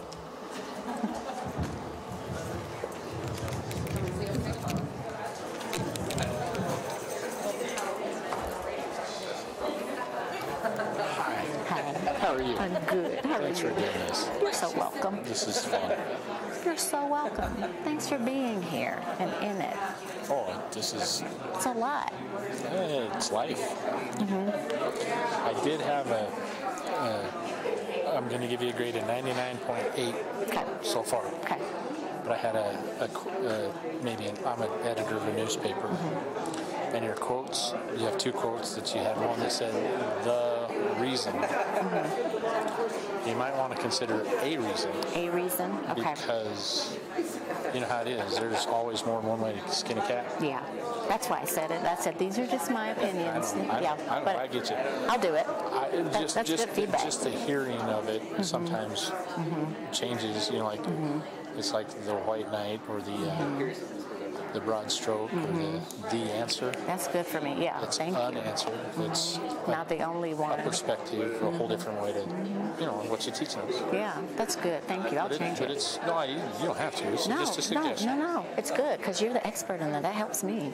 Yeah, I appreciate that. Now, you said you grew up in Georgia? In Atlanta. That's why we live out here. Is I've got more relatives in Georgia than it's. I don't miss it. Oh, I do. Well, I miss them. I don't miss it. Right. But there's part of Georgia that's crazy, but I'm an anti-label guy. I absolutely, it drives me crazy. But I like to talk to Georgians because I'm a Colorado. And if we can boil it down to that, then I think we'd have a lot better time. That's the truth. Amen. Hey, I'm with you. But I'm with you. I would love to go out with you sometime in Georgia because where the vittles are is where I like to hang. Well, and I can cook them. Okay. My husband and I are vegan. We've been vegan for 2 years, but we do a soul food Sunday every 6 weeks where we invite people over and I cook regular food. I cook vegan stuff on the side for us, and then I cook regular soul food for 40 people. Wow. And I do all of the cooking. So we'll have to exchange numbers the next time you guys are in Denver. I'm glad you're here. We're not even in Grand County. We're in little county, Jackson County. There's 3 Jackson County residents in the room. Like I was telling, the one that she asked me to share with everybody is that, I grew up in Walden, Colorado. We've got 1,200 people in the entire county. Wow. When I was a kid, I never knew. I'd seen black people on TV, but the coolest thing to me when I was a kid, I'd go to a basketball game at CSU. I played Little League basketball. Playing there. And a black guy's hands were so cool. So my dad introduced me to a fella in Laramie when I was a kid. But when I was in college, I don't know. My dad and his family, growing up in North Georgia, there is a different culture there than there is out here. And my dad says, I'm not a racist, but if he is, it goes back to that whole bias. And I can tell the difference between the ages. It's not my grandma, just like your grandma, the wise women. They say, if you look backwards, sometimes you got to look backwards to see how far forward we actually have come. So I appreciate that. I believe that.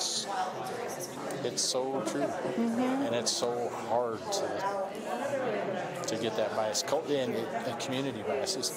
Jackson County, we really don't like anybody. We don't share water with Grand County. It all runs to Wyoming. We laugh at Kremlin fighting with Granby, fighting with Winter Park, fighting with Fraser, fighting with Grand Lake. We laughed at because there aren't that many people. We got a lot more cows. We're too busy, trying to. It's like a frontier thing. Yeah. We're just trying to survive. That's in our roots. That's in our Colorado DNA, though. Yeah. This has been fun. I hope we become long-lost friends. We will. All right. We will. And thank you for that feedback. I'm going to make that change. That's powerful. Thank you. Is sometimes hard when I write my editorials. I try to write. It's an inclusive way of writing. It's tough to do. It's one word can make all the difference in how the message gets heard.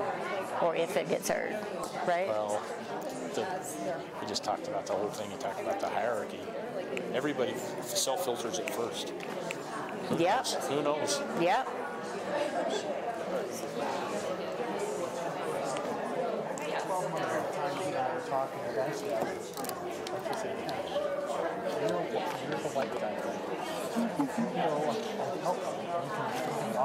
We can launch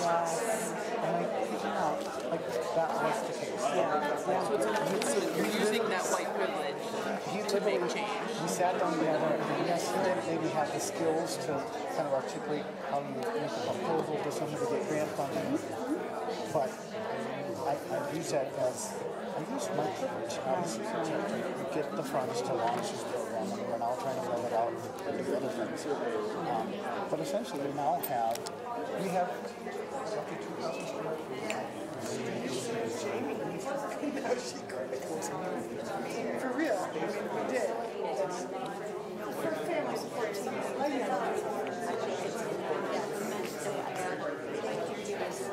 So on all she needs to say I stand. Like we in the hospitals now, we have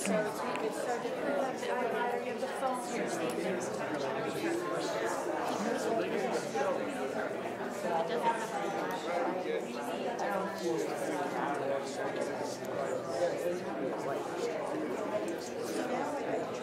understand they probably have I'm sure they're knocked down.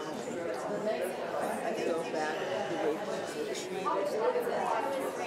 So I can just do the best I can to treat them the right way and apologize for the way they've been treated by the white people.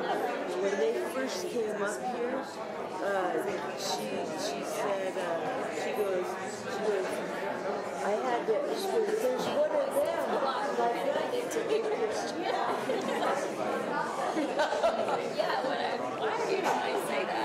Have you just solved all the world problems? No, but we will tell you this, that we feel, all of us kind of feel a little uncomfortable with the white privilege that we would like it to be just like, how can we use our power to benefit others? Yeah, that works for me. And not make it about black and white and brown and orange and green. So I was given that question from the organizers, so I assumed it was rooted in something. I wasn't sure though. Oh, I don't know. Yeah, I didn't make it up. Okay. But I love what you're saying. Point, it didn't bother me as much, but if that question had been posed without all that you've just talked about and taught, I would have resented that. Yeah. But because of what you said, I didn't feel it that way. Yeah. I didn't feel it that way. Yeah, which tells us a lot about how the conversations are going. Yeah. Right? Yeah. Yeah.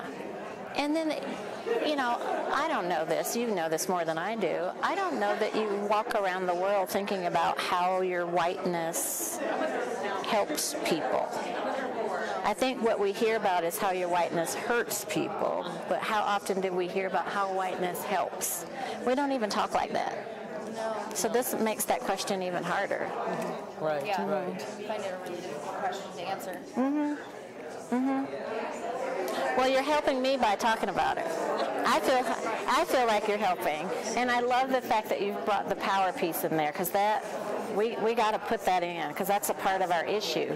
That's the issue that impacts all of us. And this is where I wrote the most on the power. Yeah. I don't know why it prints out black. I apologize for that. It's just kind of weird.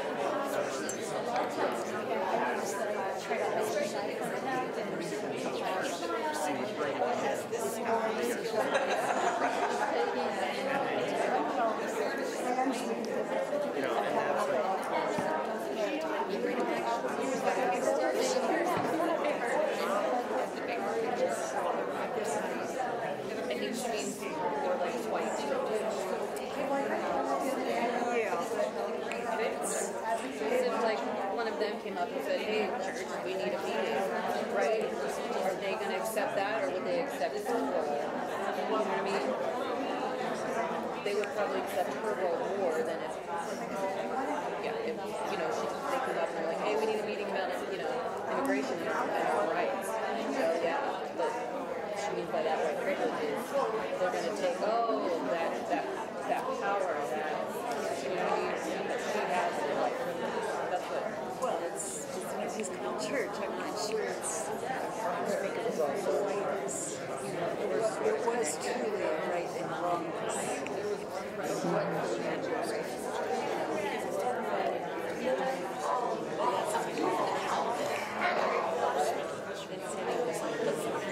I mean, you look at the road, there's not one black person other than her. Like, I mean, they've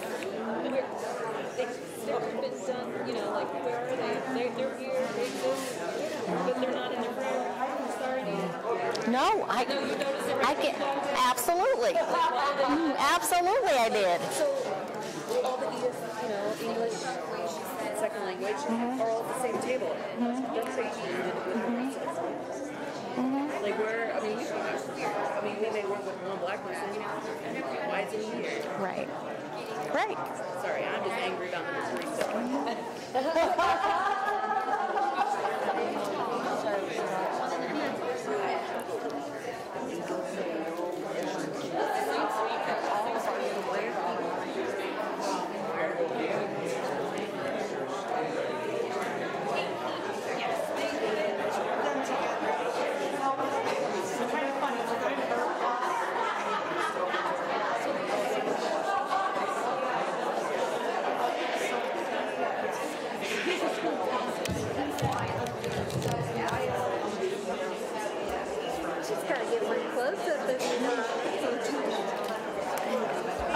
everybody. I'll pull us back together on probably the most complicated question of all of your questions. I know that you're brilliant and you figured all of this out in 10 minutes. So this one's deep. How can we use our whiteness to benefit others? And interestingly, people of color are being a part of that conversation too. Powerful. Do we have someone at a table that would be willing to share what you talked about? I know this was deep contemplative work, but let me get back here. Thank you, my friend.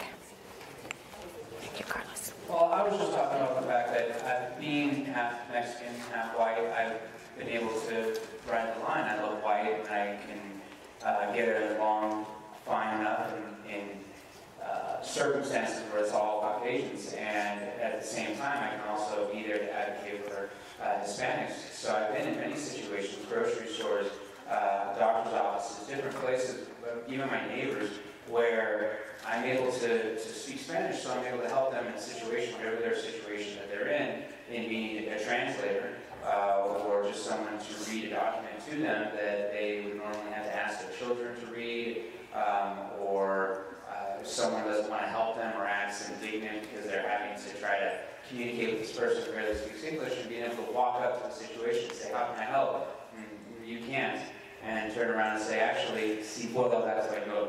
And then immediately it turns into and then the person that's speaking Spanish is rattling off, and I'm able to translate and help them get whatever their problem is resolved, where before they were just struggling, and they were just, it's just such a, you can see in their faces the frustration of not speaking the language of the majority as much as you may want to, don't have the time to learn, and having the ability to have someone there to immediately jump in and say, no, I see what's going on here, and I'm going to help. Great, thank you. Thank you for that. Yes. Thank you. Sure.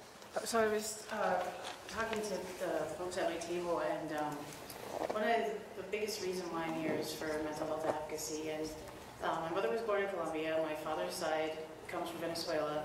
My grandfather I never met is black Venezuelan. So I don't look like, as I've heard out here, your typical Latina first generation. And I also come from New York City, where my parents had wealth in the background. I also have DID, which used to be called multiple personality disorder. So regardless of my family background, regardless of wealth in my family history, wealthy or not, you can have such severe trauma to end up with my diagnosis. And most people that know me and speak to me and whatever they want to perceive me would never guess that I have this condition due to trauma that lasted nearly 3 decades. So I try to break the stigma of saying, I don't care where you come from, you're hurting, people aren't listening to you, and I can relate, and I'll try to do whatever I can to help. So you may not believe it, but I have that diagnosis, which is rare, but I function, I work full time, I have a little family, and I still, with all the discrimination I've gotten out here from people, I still fight for people that don't have a voice because I look like everybody else, but you'd never guess that I have that condition. That's how I can break it. Thank you. Thank you. And I'm trying to have a baby. Hey. And I'm almost 44 and I'm trying to have a baby. I know it's high risk, but I'm trying. Well, you can have my 3 and you don't have to do anything. How about that? They're already born. Okay. All right. So thank you for sharing what you've shared. Well, you both shared, because they both talked about intersectionality. That's the other thing to think about, is we're not just one diversity, we're layers of diversities, and they all cross. And there's not really a hierarchy. They're all important. Every slice of our diversity is important. And so thank you for reminding us of the importance of that, even as we ponder that question. Did I see one more hand? Yeah. Okay, and I'll come back to you, okay? Hi, my name is Ken Davis, and working in the Steamboat Springs area, I serve as executive director for the Health Partnership, serving Northwest Colorado, so I kind of cover 5 counties here in Northwestern Colorado. And there's a gentleman who a year and a half ago came up to me who had been in Steamboat Springs for over 10 years. His passion is music. And he is from Nicaragua. His parents left Nicaragua under some pretty harsh situations. They were probably under threat of being killed, the way it sounds. And moved to Miami, did his schooling there, eventually married and settled in Steamboat Springs, and was trying desperately to create a music program in Steamboat Springs. I started some work to try to address the opioid epidemic in our communities, and he came to me and said, Ken, I have this great idea, but nobody's been listening to me. I've been in this community for over 10 years trying. And he says, literally, it's because I'm Nicaraguan. He says, I clearly am not, because I'm not white, I am not getting these opportunities. And it took me about 12 months to really kind of hear kind of what his ideas were, and then eventually I said, well, let's stop talking about it, let's try to put it down on paper. And I took his ideas and put it on paper, and then we presented it to a foundation, and sure enough, they gave us some seed money, and we launched this project that he had been trying to launch for over 10 years from his standpoint as a martial artist. And he said, yeah, maybe my English wasn't the best, but he didn't know how to navigate some of that privilege, is probably what I would claim it as. And anyway, to use your phrase, spaces. So the good thing is we created this program called Music with Vision, and we now have a recording studio, and we've used the phrase safe spaces, and I'm not going to use that anymore. I'm going to use spaces filled with grace. I think that's a great term. But that to just have this community space now where anybody can come, irrespective of ethnicity, gender, language. Like you can use this space now. You can come and play music. As you know, music is kind of a universal language, right? And it's across a lot of different borders. So we're really trying to foster this inclusiveness in this space. So that's awesome. That's how I use my likeness. Thank you. Thank you. Pass it that way for me. Thank you. Awesome, awesome, awesome. So, I'm one of the commissioners that you referred to a minute ago. I'm Merritt Lincoln, in case you didn't know that. And we were stumped with this question at our table. We really didn't have an answer. So we kind of avoided the question and worked on what we would do, knowing the two most commonly used, which was legitimate leadership with punishment.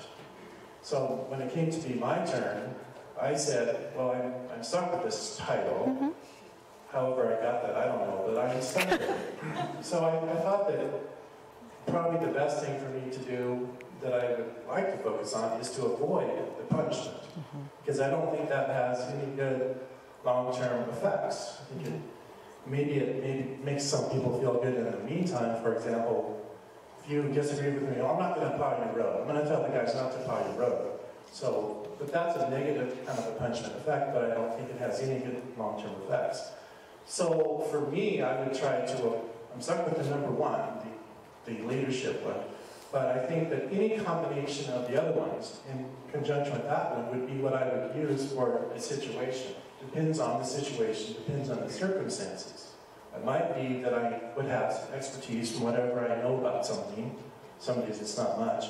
Or working with people in the mutual respect category, where if I'm listening good to you and I'm hearing your side, and you're hearing my side, and we come to an agreement, then that's better for everyone. So a combination of things is what we would try to agree on, including information, including expertise. And we have a chef at our table, and we asked him the same question. And of course, he has a title, chef. But he said that when I asked him what would be his second most used category, he said expert. And that's where he would earn the respect, because his job is to run that kitchen. And then he would earn that and make that kitchen and that food. I don't know what restaurant he's at, but I'm going to recommend it probably to anybody that wants to go to a place to eat. So, just from hearing what he's happening. Brick House. Brick House. There you go. Brick House. So Brick House party tonight for supper. Anyway, and that's what we came up with, because we danced around the question, but I think ultimately we ended up answering it. So You did. I think it did work. It did work. Yeah. Thank you. Thank you. Would you grab it? Thank you so much. Thank you, all of you.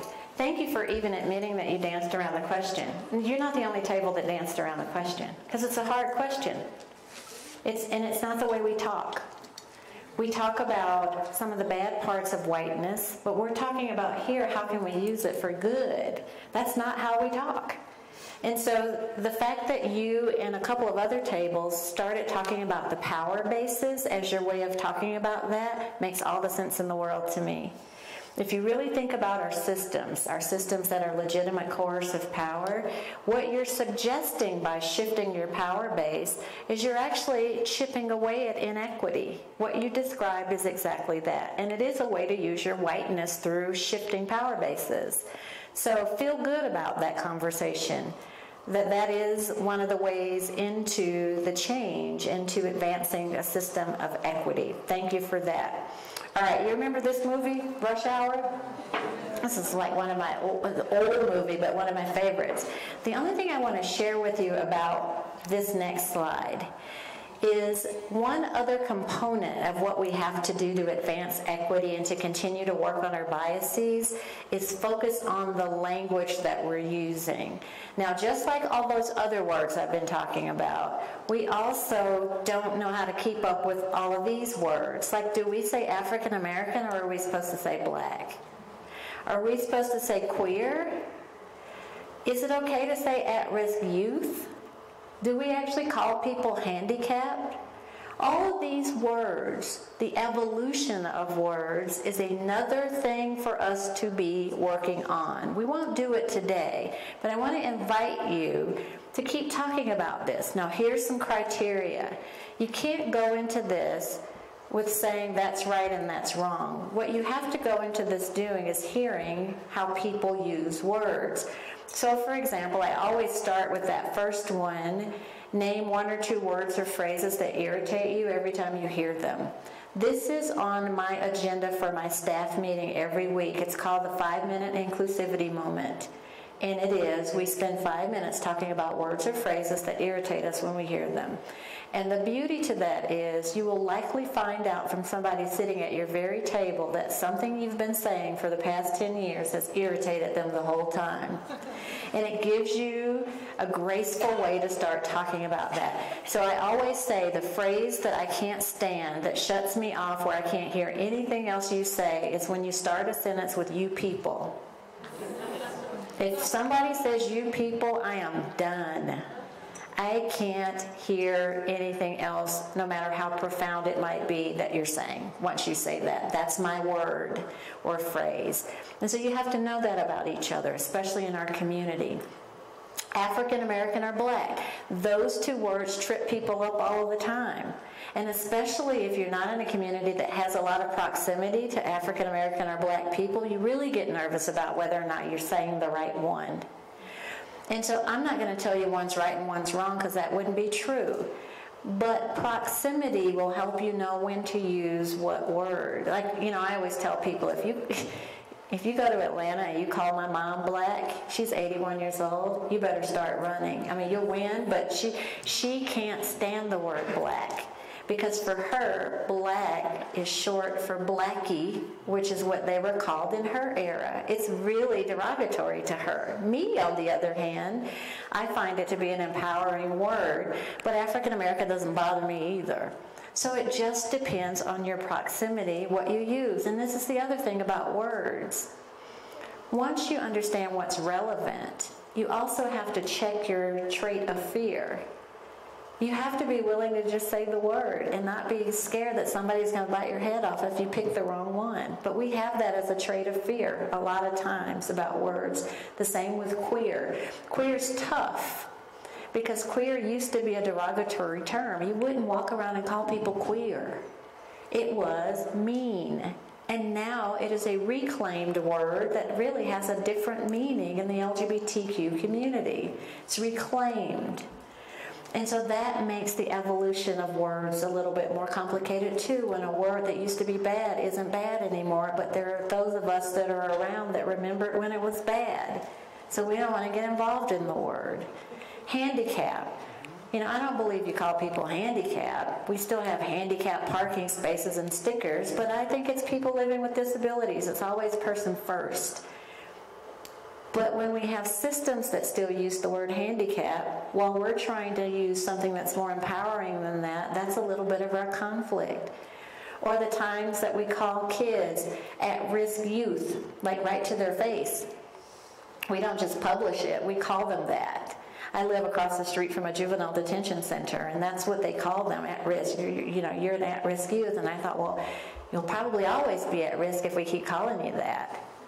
So words will matter, and so I just invite you along this journey to continue to talk about words. And just like you were brave enough and courageous enough to talk about bias, be brave enough and courageous enough to talk about words too, and the impact of those words. So this is almost the last picture I want to share with you. And in this case, the picture has nothing to do with the words. That was at a conference, and I was talking to that lady, and an ass walked up. And he's just in the picture with a hat on, and he just stood there, and somebody took the picture, and I just always bring this picture with me because it's kind of hilarious to me. But it has nothing to do with the words. The words are what I want you to remember. And the words are around this thing called the 20-60-20 rule. You've probably heard of that before, but it has everything to do with this work that you're doing in equity. Know that 20% of the people are always going to love you. They're always going to be with you. They are with you even when you screw up. 60% of the people will always be on the sidelines, tentative, passive maybe. They're not against you. They just are trying to figure out how to even get engaged with what you're doing. And then 20% of the people are never going to be with you. You can pass out $100 bills if you want to. They're not going to be with you. Where do you expect, or where do you think we spend most of our time working? It's the bottom 20%. Do you know we spend almost 80% of our time on the 20% at the bottom that are never going to be moved? We like a challenge. We also live in our expertise, so we know how to do this. So we know that, it must be failure if we can't get them moved. So here's what I want to invite you to do. I want you to prioritize what you're doing. I want you to think about this missed opportunity that we have in our work. We are missing 80% of the people because we're not paying attention to them. We've got 60% in the middle that we haven't even talked to. So when you talk about equity or advancing equity in any way, we're not even talking to 60% of the people about what that even is. And then the 20% that love us, we just assume they always will, so we're not doing anything to nurture them. And so what a missed opportunity to advance equity in what we do when we're not talking to 80% of the people. And so that's an opportunity for us. One of the biggest takeaways we can have in the work is to focus on that. The other slides that you have, one, I want you to ponder this question. We won't do it at the tables, but I want you to ponder this. What do you say when people say, I don't see color? Because I know you've heard people say, well, I don't see color. I always tell people, unless you're Stevie Wonder or something, stop saying that. Because you do see color. But I'm telling you, the reason people say this is we're uncomfortable talking about race. We don't really talk about it. It's loaded. And so the easiest thing for us to say is, we're all the same. We're not all the same. We don't have to be. Diversity is beautiful. That's the whole idea, is that we're not all the same. So I want you to ponder this, because I want you to think about what your response will be the next time you hear it. And where is it coming from? It's coming from a place. It's just an opportunity. All of these next slides are just tip sheets. Tips on how to advance diversity, tips on how to advance inclusivity, tips on how to advance equality, and tips on how to advance equity. I just wanted you to have them in your package. I also created a book list.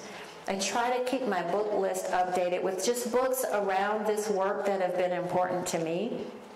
And I'm not going to go through this list, but I do want to point out the very first thing that's on there. How many of you have taken the Project Implicit Bias test? Okay, a handful of people. So for the rest of you, you have homework. So Harvard University created an assessment.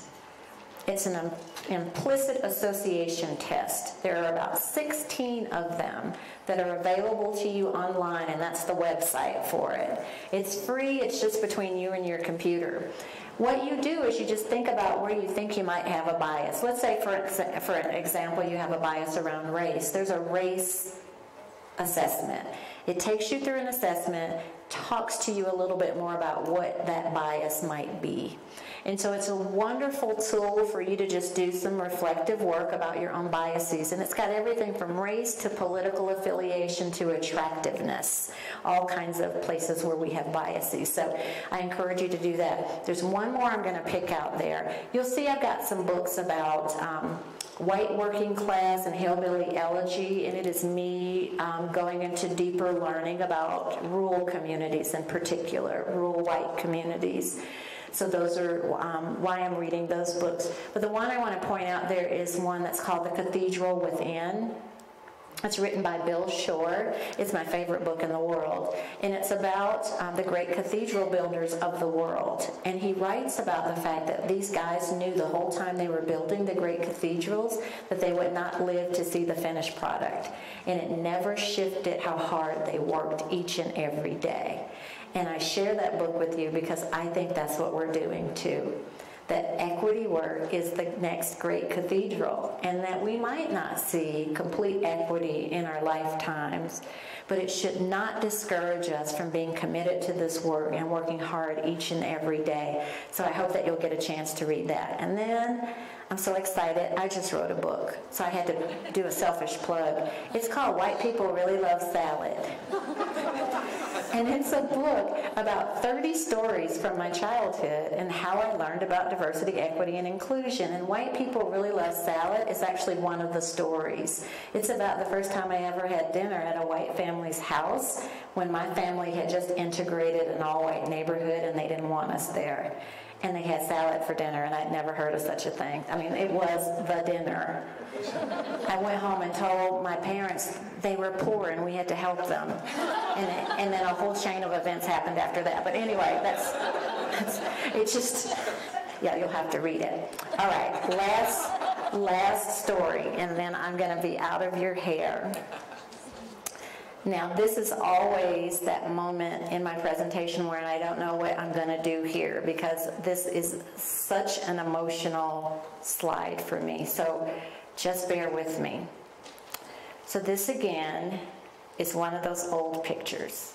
This time I'm 5 years old. I'm in kindergarten. I wanted to be a ballerina. I told my parents, and my parents said, okay, we'll go to the ballet school. So we got in the car and we drove, this is in Atlanta, and we drove to the ballet school. We got in the ballet school and they said, we don't accept Negroes. So we got back in the car. My parents said, well, just go to the next one. We went to the next ballet school and they said, we don't accept Negroes. So we got back in the car. We went to ballet school number 3, 4, 5, and 6. All of them said, we don't accept Negroes. So after the 6th time, I said to my mom, well, why don't they want me? And my mom said, because they don't know how excellent you are yet, which makes no sense when you're 5. 2 weeks after that happened, the other lady in the picture showed up. That's Miss Ann. She was so beautiful. She showed up in her all-black inner-city kindergarten. We'd never seen anybody like her before. Not only was she beautiful, but she was dressed in leotards and tights and a big old tutu. There was a ballerina standing in front of us. She stood up in front of us and she said, good morning, class. I'm Miss Ann. And we were like, whoa. And she said, I'm going to be your ballet teacher. And then we said, whoa again. So I share her with you because this moment is when I think I first learned about equity and what it really is. I learned from Miss Ann that equity can come in unsuspecting packages. It doesn't always look like what you think it's going to look like. The second thing I learned from Miss Ann about equity is that equity takes courage and bravery, much of what you've shown today in just sharing. I want you to think about the time in history we were in this picture.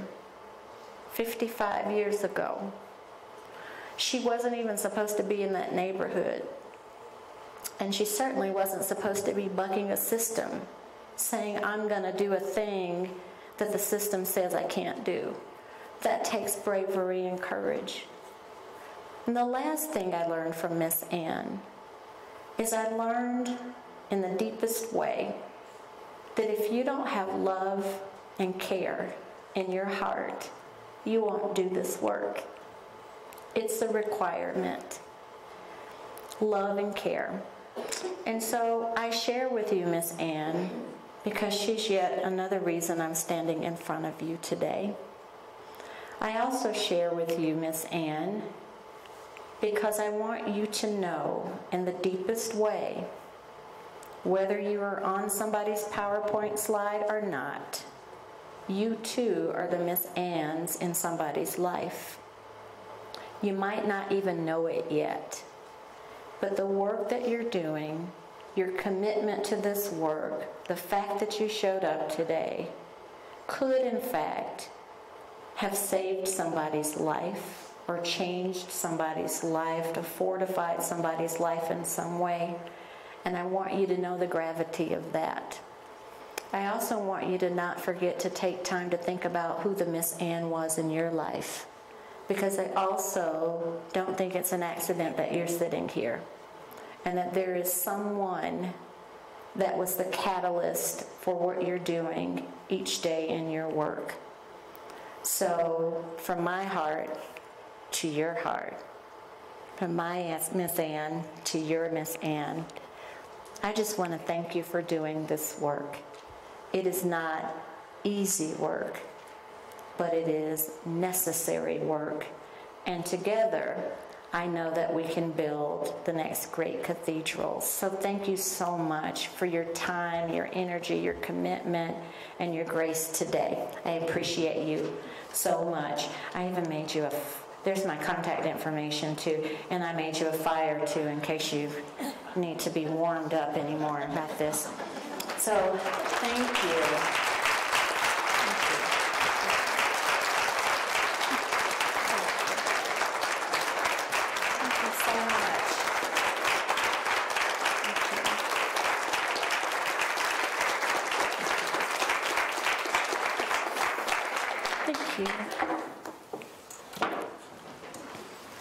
Thank you. You're so welcome.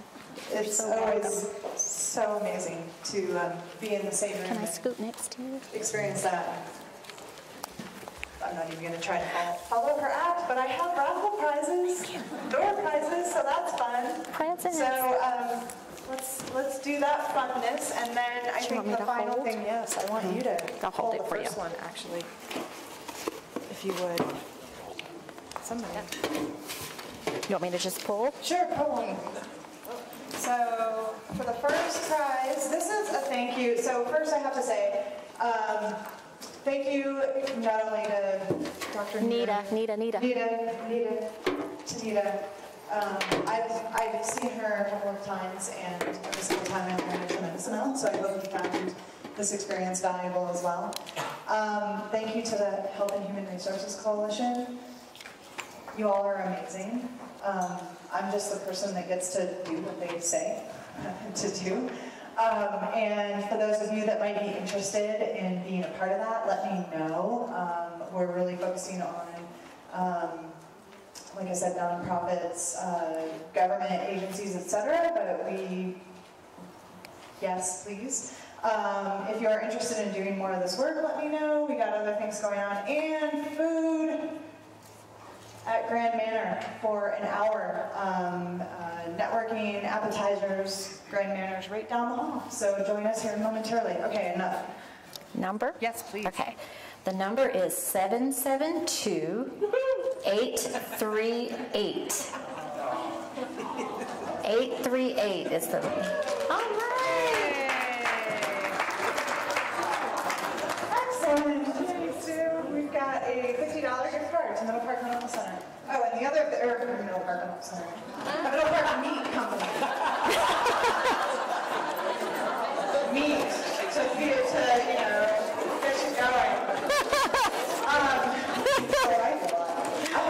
The other thing I meant to say is that thank you also to the Color of Trust, who has sponsored this entire thing, and this is the reason why I get to have really awesome raffle prizes and food and stuff, because usually we don't get to do that. That's awesome. Okay. Next number, 772-859. 859. Is that you? Yay! Another Middle Park Meat Company. Right. Do you want me to hold that while you pull? No, I want you to relax. You relax now. Okay, 772-812. 812. Yay!